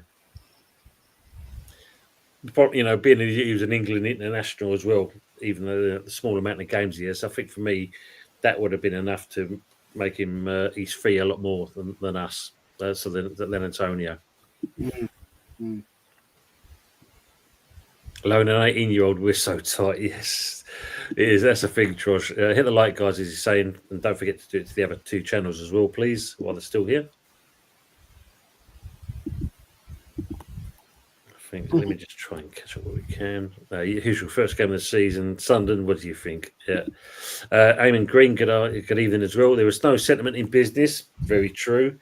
Unfortunately, he was a great servant for us, but he's just isn't Premier League level anymore. And that's the truth of it. Unfortunately, Eamon, he still wants the big money and still wants to kind of play it to a certain level. But really, I think if you look at it, he should, realise his limitations. Number one, there's no Sullivan. We've already asked Dwayne Kirks, but I'm being a sleeping giant. Do hope we can get a fallish season out of Falk. If he can keep Falk, who can keep himself injury free, he'll be all right. I mean, at the end of the day, he's literally kind of obviously I think it's 3 goals he's got so far. He is keeping eye contact. Don't worry about that. That's a giggle. That's a joke. That is. Oh, is it what it is? Is it? So to be honest, tell me what I think. I'll follow you. I'm honest if I'm avoiding on a bit. Mama Hammers, look, it's all coming out tonight. Great panel tonight, except for her, but Ruins in here on all panels. Start your channel, you panel jockey. Anthony's looking fresh like Odegaard today. Any hair flicks? Bloody hell. Big up to Mr. Seymour Butts, journeyman proctologist. Big up the legends in the building. Big up to yourself as well. And also to Simply Ace. Hello, everyone. Eddie Herbert. Apologies for my tardiness. Wow. Tevez, I'm going back on this. I'm way behind a little bit on the comments. We would win usual, but no one with West Ham. Lawrence saying Antonio Wilson, both old. Wilson injury prone. Antonio major injury. Want to dump him prior to the car crash. Yes. He turned it down. Yeah, he wanted more money. Wouldn't take reduced terms. Exactly, Trosh. Yeah. Not a betting man, but put a bounty on West Ham has to be at least partially based on faith over logic, in my opinion. That's what we do as fans. What was the cost from the Wilson deal and Antonio deal? I think was it undisclosed or 9 million or something like that? Saying stupid. Jez, do you rate Kirky? He's all right. I don't know. Don't know awfully lot about him, but I'm sure he'll do the right job. Yeah, Adrian saying, Tevez was on loan at Man United with a dodgy agent. He signed in the end, though. No one knows. Lick say Wilson has a tiny basic wage. Yeah, because get this used to. I've seen it on a few West Ham channels now. So apparently, if Wilson's not playing, we're going to pay him, I think it's like £6,000 a week. Really? If he plays, then he'll get, I think it's 92 or 93,000. Wow. But I don't know what the truth in that. But when you look at it, if that just kind of it doesn't ring true to me. I mean, that just seems from 6,000 to go up to 90 odd thousand. That's a big old jump, isn't it? That's a hell of a jump, isn't it? Yeah, I don't think it. For me, I I think doubt it's on that's. board. I don't know. No, that wouldn't be true. Yeah. I doubt that Callum Wilson would go to West Ham in a Premier League club. Like maybe if you say like a low table club, right, lower division club that's going to be a bit tighter with money, but you're a star player. You go down the leagues to them, and you're the star player to help take them up divisions. And you could say, well, every time you play, yeah, you do get the big bucks, but when you're not playing, like if you're injured or anything, your wages are quite minimal. To say it to Well, wouldn't you know, Fuzzy? Wouldn't you sort of have a contract that says, right, this is your basic wage, 30 grand a week. Yeah. But if you play, you get a 20 grand match bonus. Yeah. Yeah, if you score a goal, there's Yeah. another bit added in, kind of thing. Yeah, that makes more sense. Yeah, I can't see any player with sign. Well, if you don't play, you're getting 6 grand. Yeah, I know it. And then if you do play, you're getting 93 grand. No. I mean, Yeah, not much of an incentive there, is there? not at all, Jez. Adam from Dead Job TV saying kudos with foul at Spurs. Give it one season, he'll want to leave 100%, especially if he gets singled out, because that's I think what happened with him at West Ham. He's doing all right at the moment, but once it goes south, as they say, I think we'll see a different kudos. That's for sure. We already mentioned about how we think City are finished. We don't know Tony gone last year. Yeah, very true. Good evening to the Universe Galaxy. Can I join your panel and explain why Michael Jordan fans are the worst sports fans of all time? I won't be boring. You might get a lot of clicks. We'll be going shortly anyway, so I'm just catching up with the chat universe. But reach out to me if you can, and we'll look for another time, my friend. That's for sure. Definitely there. Stone Island. There we go. Usual suspects given the odds. Sunderland 11-5, West Ham 5-4, and the draw 9-4. Just about, yeah. Very true, Mike. I agree on that. We do still need a backbone. Yeah, it's still a bit iffy from all the way through it. Really, we're better away at home. Yeah, true. Nickel Jez. Yeah, that's how crap our stadium is. Yeah. Yeah, true, Frog. Yeah, during COVID and that, we did play better. Good evening to Paul Houston. He's saying rumour is Vardy could be signing for Sunderland. I think what's going to be interesting for me is going to be the Championship with Wrexham. When you look at what they've been signing, will they make it into the Premier League? Wouldn't surprise me with their ownership. Wouldn't at all surprise me. Yeah, because they've just bought another Welsh stadium for their ladies team as well. Yeah, there's money there, mate. There's big money. You know that. Fulker Have you scored ever been to the racecourse ground at Wrexham? No, I used to do a little bit of the West Coast, but not North Wales. Yeah, I didn't go that far. That used to be. I went there when we got knocked out the FA Cup third round. Mickey Thomas free kick. What a shithole ground it was then. Yeah. Jump hell on earth that was. I think it's a lot better now. I think massive investment there now. Oh yeah, I think this because if you look at the documentary, I think they're still waiting to build the. I can't remember the name of the end of one of the stands they knocked down. I think they're still waiting to build it up. I don't know. But I mean, the documentaries are good to watch them anyway. I must admit, it gives you a bit of an insight what they're up to. Lawrence, I do apologise. I will send you apologies in the chat as always. He says, I'm going to start posting for next week, so my comments start at the beginning of the show.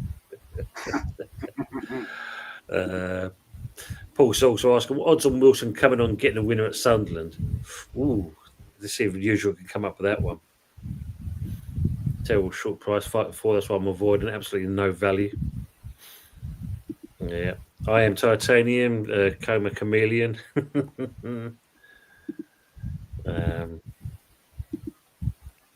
Terry Tibbs is saying good to see Mr. Tractor back. Yes, he's good to see Anthony. We'll see him again on Wednesday. He's injured there. Fresh mind, fresh ability, fresh fielder. Absolutely. Big up Lord Lawrence, they're saying there. Yes. Terry Tibb saying, West Ham lads, are you worried about this season? What's the story with Paquette as he beat his case? Yeah, all done and dusted. Looks like a weight off his shoulders. So he looks a lot, better player now. If we keep him is another thing. It'd be good if we can do, because if anything, maybe we build it around him in the midfield. But I think we'll be all right. I think we just need a couple of more signings just to get it over the line. But we need to be a little bit stronger. What's your views on Liverpool booing national anthem at Wembley, but still expected minutes silence, sadly, for Jota?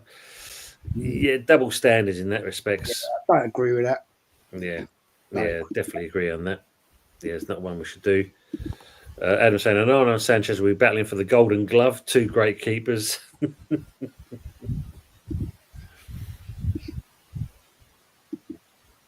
Very well happened. So he's gone the better. Yeah, it's not looking good at Newcastle. I'm Titanium saying, I hear Cunha has Cameroonian ancestry too, Fuzzy.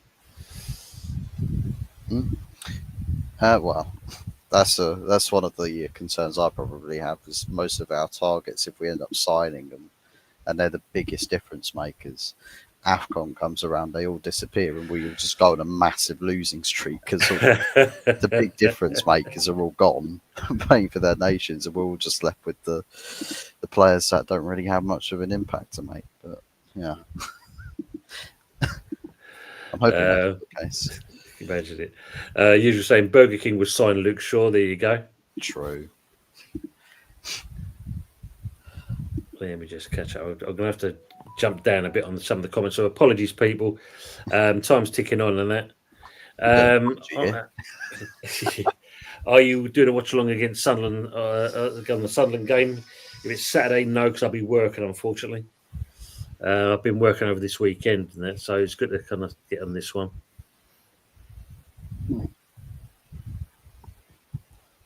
Let me just kind of drop down on that. Mikel Arteta putting the arse back into Arsenal since 2019.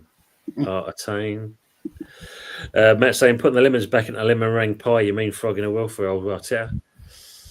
Exponential Ranger saying, Arsenal always searching for that last piece of the puzzle to get over the line. Let's be honest. That piece obviously hoovered up ages ago from under the sofa. Oh, man. Adam's asking, Tottenham can win another one on Wednesday as well. Bloody hell. If that happens, Jez, I mean, God, you wouldn't hear the end of it, would you? Yeah, remember that well. Aces, good evening to yourself as well, mate. Yeah, don't join West Ham with the money, though, usually. Yeah, and also saying, Godfather, Jez, Fuzzy Murray, obviously mentioning James. Adam was saying the Arteta cut was a mental illness. Yeah, it's just weird, Jez. It is weird. It is weird. Yeah, mentally deluded. Yeah, I think we know this one as well. Yeah, 15 million nicker a year he gets as well. Bav the Ripper, facts. Danny saying for me, Graham done better than more than Wenger. I think so. 9 years. Wow. Shirley saying Gyökeres is a quality signing. I think he will be. It's just a case of if clubs work him out, then they could suffocate him, and also he won't be as effective. But I think there's a lot. Fact. There's a lot. Mate, in school. Yeah, that's the thing, Jez. I think there's going to be a lot of pressure on his shoulders, though, isn't there? I mean, and not being funny, with Man United getting Sesko now, it is definitely going to be the case of who's going to do the better out of the two. Good point. Good point. I'm paying 50 grand a week, and some other clubs come along and offer you 90 grand a week. It's a short career. Yeah. The curse stayed good evening to Comp285V. Arteta's developed Gabriel Magalhaes over a few levels. It's a few players too many. Sorry, not many. Yeah. He's developed Win the Dog, Pepsi saying. Danny, big up to Tony. Thanks for your reaction video on the 3rd of July. You're most welcome, man. Thank you, man. Yes, Matt, I saw this one as well. Arthur Masuaku has left us now. He's now going to be playing for Sunderland. can't make that shit up, and that you can see him scoring against us as well. Team to watch, Sunderland, I tell you. I think so, mate. Must have between 14th and 8th, so West Ham could finish about 3rd. Yeah, Tony, people been slitting City, but in reality they are dangerous. Yeah, definitely. I mean, you can't write them off. Kawaja saying Jez with the facts as always. Ray said the injuries will come, so we need to reckon the points early. I think that's going to be the main thing for West Ham. I love football, so much money in football there these days. This is the problem for us, all fans. Ace is saying Sullivan will sack Lee Gunner sooner rather than later, and he loves calling him Potter Lee Gunner. Oh, thank you, Kawaja. Yeah, Rodri's out until September. Okay, so not that far off. Big up to Richard Pihoffer as well. Big up, Richard. PSG are going to destroy Spuds comfortably on Wednesday night in the Super Cup. Imagine how City are considered sleeping giants after winning 4 in a row. We got the coach and the players. Don't worry about us. Yeah, you'll be fine. You'll be fine. Man United midfield is a joke of a midfield, cutting through them at will. Well, Bav the Ripper saying, I thought that was Robbie Savage from. Sharky saying Somerville's needed back in our side. His pace is badly needed. Yeah, I think we're looking at October. I do believe Sharky for him. I said big up Robbie Savage, really enjoyed. Yeah, right. Browns go a decent 4th best team in Portugal. Colin saying Tony and Jones feel Gahomey should be given more of a run of games to show the potential that he has. Maybe he could be a replacement for Kudos. Maybe we never know about him unless he plays. And the thing is, there, Colin, I think they're still talking about he could be on his way out, which is a bit of a shame. And everyone's saying like each other as always. Danny agrees with you, mate. Odegaard, worst captain I've ever seen. Pretty much. Usual the odds for the Wednesday. PSG 3-7, Spuds 21-4, the draw 4-1. Dear me. Michael saying Garnacho would never get the game time. There's no place for him at Chelsea unless it's the under 21s. We have Gittins, George Palmer, Estavio, and Neto, and rather we get a goalkeeper and a centre back, then we should be the priority. Yeah, Dad's saying PSG all the way. Frog, Spurs not fancy them at all. That's a shame. Yeah, Spurs are absolutely screwed this season, I think. Like barely any signings, and they've just not really kicked on at all. Like getting to Champions League, you get at least £100 million added to your transfer budget. Plus, then Spurs don't spend huge amounts of money. They've got money to. They do have money to spend. Their income, revenue, and everything like that has got to be massive. How and why are they not spending to compete? That's like James Maddison's now pretty much going to be gone for most of the season, and they haven't even kicked a ball in the season yet. So now they've got to be in the market. It's like Eberechi Eze. Spurs should be all over that deal, all over it. And they've got the money to do it, but no sort of urgency whatsoever. So I think Spurs might be in trouble this season. I think Thomas Frank is a good appointment for them, but as you said, I think it's everything else around it basically. I mean, the funny part is they've actually backed this manager, whereas all the others they didn't give him nothing. So it's going to be interesting. Frankie's saying though the Leeds manager will be at Rangers by February. Wow. Sorry, people in the chat. We are going to whiz down because we have to wrap up soon. The players have big egos. We need someone like Zidane. Cool, imagine that one. Kawaja saying Xavi is a proper manager and he can do better than Arteta. I think most people can. Oh, wow, look at that. Frankie's saying Brendan Rodgers will be available in the summer when he walks away from Celtic again. Good shout from J Real One, though. He says Luis Enrique is the one. Not a bad shout. I think a lot of West Ham next season will depend on if there are as many clubs playing as badly as last season. This is a good shout for their Frog. Are we going to see the same boring, season like we did last one with every club virtually playing exactly the same? I think that's going to be quite a telling point. Colin's saying Man City, Liverpool, Chelsea, and second or fourth Arsenal. Wow. Eamon saying, what will get Arsenal over the line is all the other big teams failing, but then maybe not, as a club like Leicester will win the title instead of them if the others mucks up again. Yeah, this is the truth. It's true. Yeah. First, better get his act right. The campaign starts Friday. Usual saying, Wandsworth coming in for party at the end of September with a 6-year contract. Oh, Christ. Oh, man. Mm. Had a tactical mouse when I lived on a boat once. Wow. Mm. But Arteta needs to win something big. Top 4 isn't enough. Yeah, I think this is what the Cronkies. I think they say they've finally, smelt the mustard now and got on with it. I think the pressure's on. Yeah. Rest in peace, Mr. Ben. Everyone saying Zubimendi is better on the ball than Partey. I mean, it's good to see him turn up for that game because I think he needed to do something. Yeah, Partey's already signed for Villarreal despite a huge backlash from the fans. I don't. Interesting that because I don't know if that's a signed deal. I think they're looking to sign him depending on the outcome of that court hearing. They're not going to sign a player. Let's put it right. Right. If there's a potential situation where he could get banged up for 6-8 years, right, they're not going to make the final deal, are they? No, exactly. They're going to wait for hearing. Court case, whatever. Yeah, I think so as well, mate. I think it's going to be one of those because it's funny. It was all kept quiet, and then as soon as it's kind of come out, he's basically saying that the club's saying we did our best and look after the player, but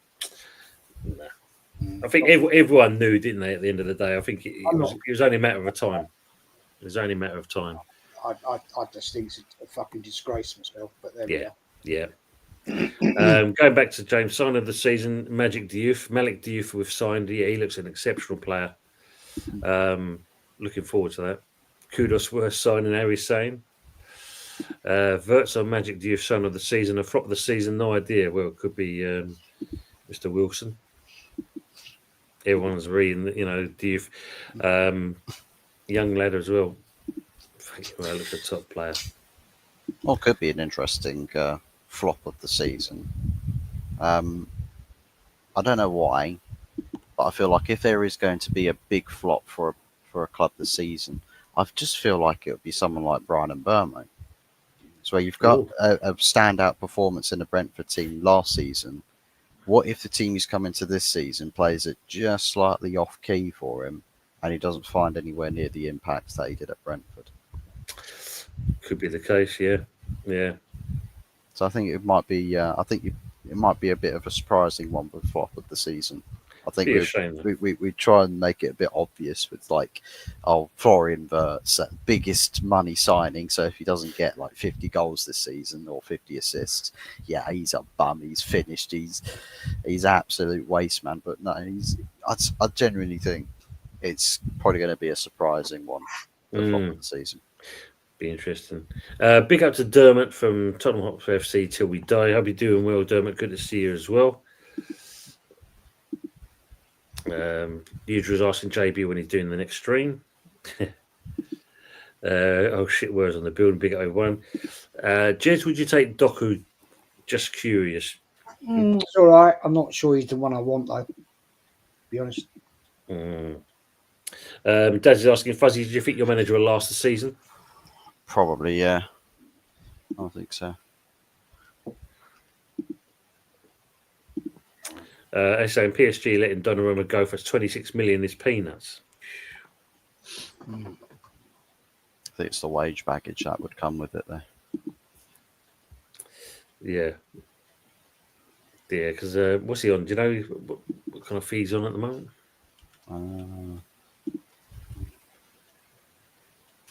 What's wage? Good shirt. Very true, their usual. Very true. Good evening to Damien as well. Moy should have signed the contract presented to him. Didn't like the fact he didn't get the last say on recruitment. He needs support in that area. He was going to continue to grow the club. But I think that's the key thing for me as well, Damien. Allegedly, about 12.73 million euros per year. Bloody hell. Damien's also added, it's important we maintain our identity, though, that he brought that emphasis on physicality. Agree on that. Different style, though, unfortunately, with Potter, isn't it? That's the thing. Yeah, he hasn't done that well. Strip down any kind of big there. Antonio.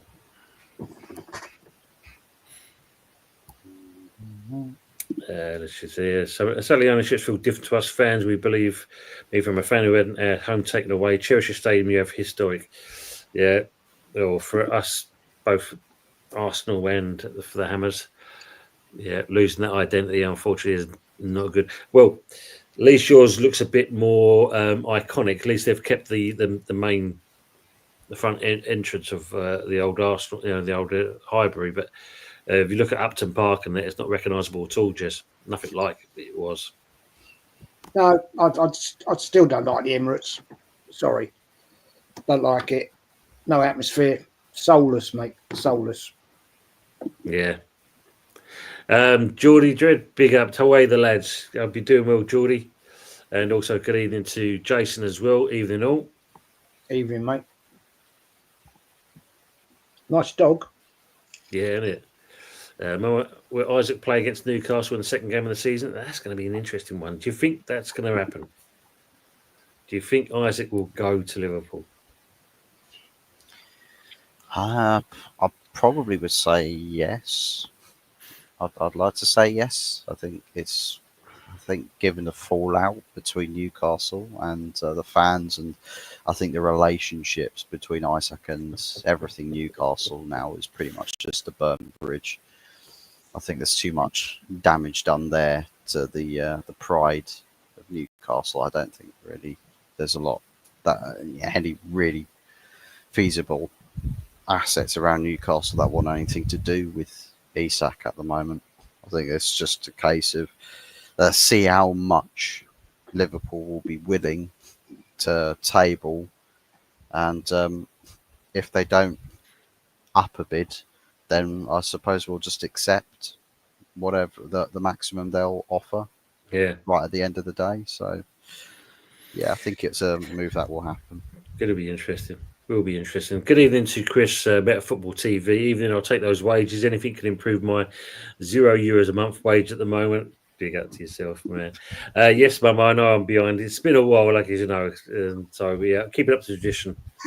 Fresh saying that £6,000 a week bollocks was wet wipe on the MT Jack podcast, who was being disingenuous, spinning the company line and based his comments on his Newcastle wages. He'll be on about 3 times that 20k.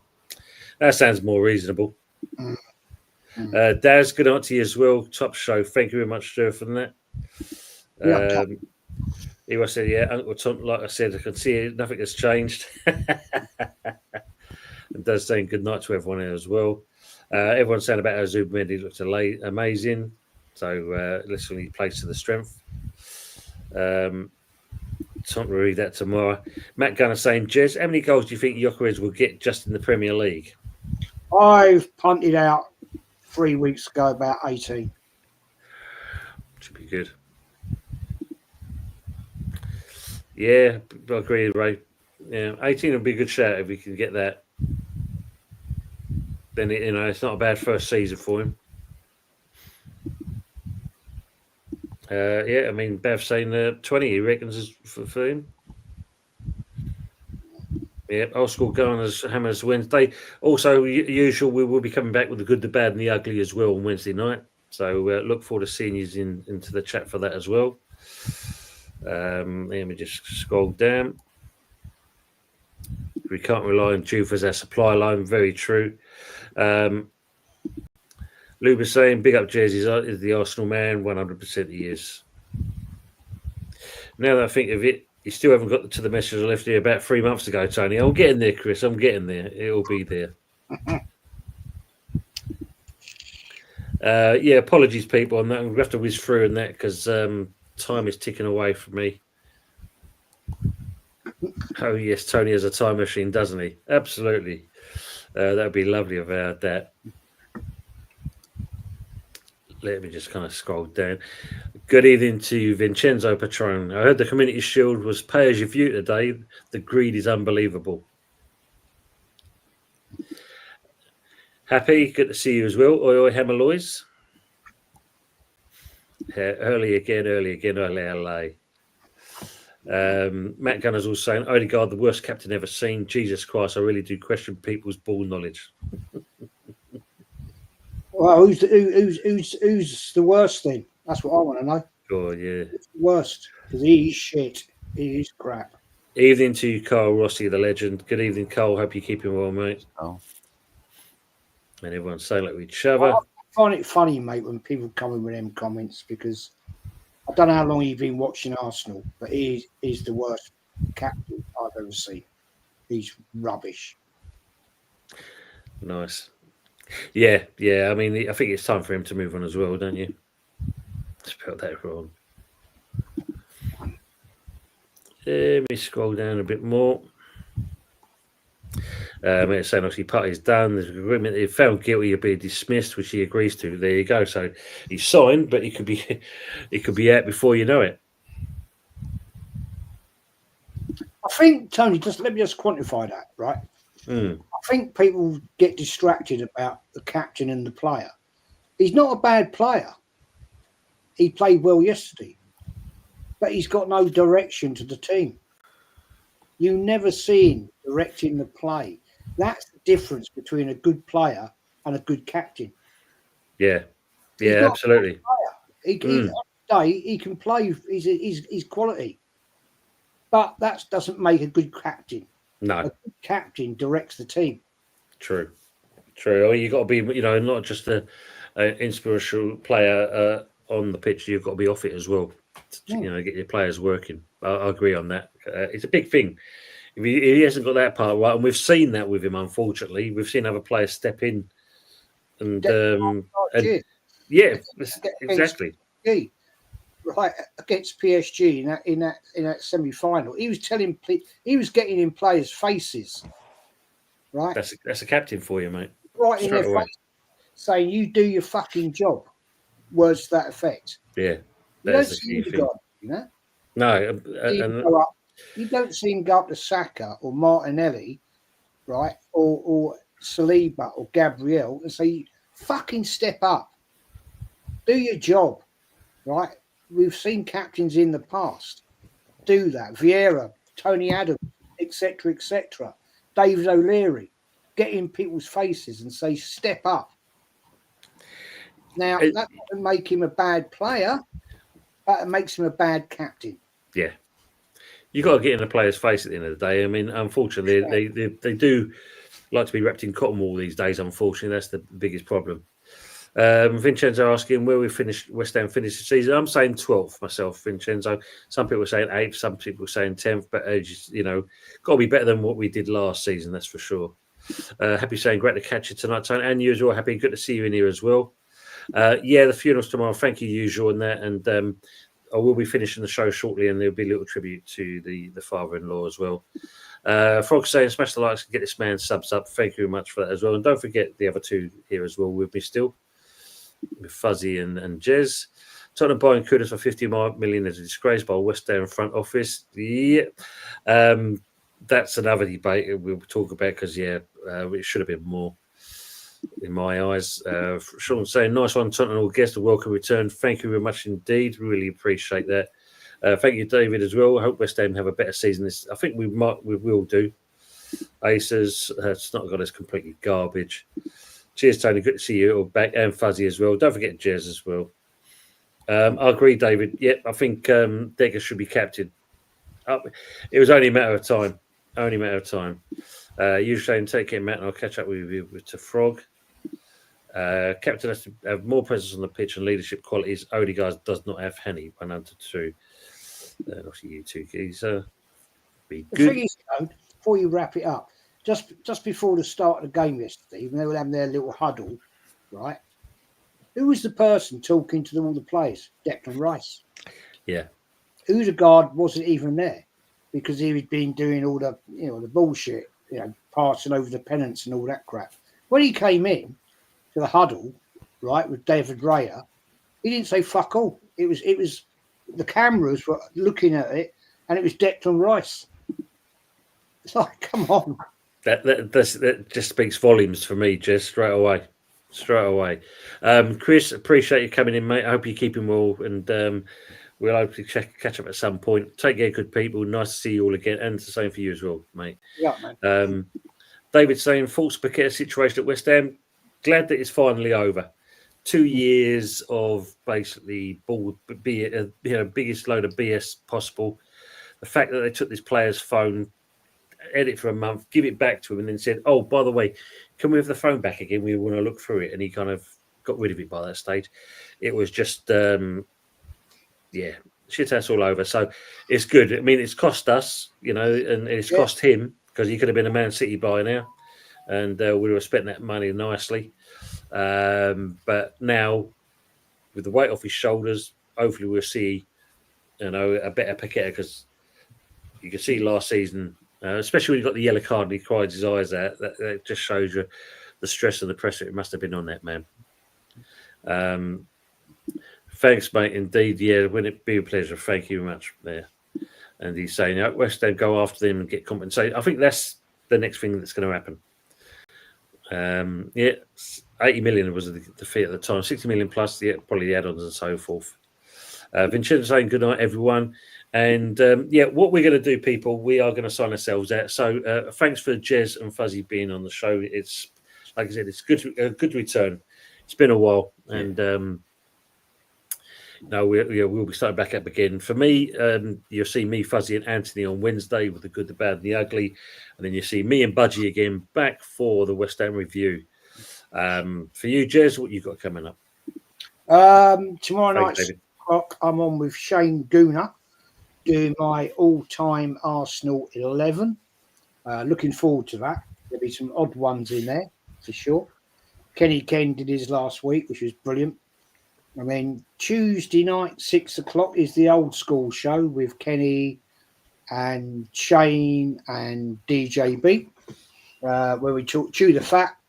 And all good. Thanks for inviting me back, Tone. Been a great show. Thoroughly enjoyed it. Fuzzy, good to see you, my friend. Been a while. Right. And big up to all the chat as well. Yeah, thank you very much for that. Fuzzy, what about yourself? Now you're getting back into the swing of things, hopefully, as well? Yeah, hopefully so. Definitely we'll probably want to look at doing a few shows coming up in the next week, of course, with yourself with the good big time for season 3, or is it 2.5? Because season 1 started halfway through. Yeah. Hey, Fuzzy, you remember little Gracie May? Yeah. And she came out of the army because of her leg. She's deeply in love now and got a partner and got a house. And she went on a lovely holiday in Wales. And unfortunately, she's just done her calf again. And she's back in a boot. So bless her up. Bless her. Oh, bloody hell. Yeah. I hope she's speedy recovery for Gracie, isn't it? I think she's going to have that for the rest of her life, mate. Oh, bloody hell, man. Not good. It's the third time it's happened now. So yeah, that's not a good sign, is it? I don't think we'll be playing for Arsenal ladies anytime soon. Pepper's saying it's a scorcher this week. Hope you're not wearing or got plenty of sunscreen, Jez and Ton.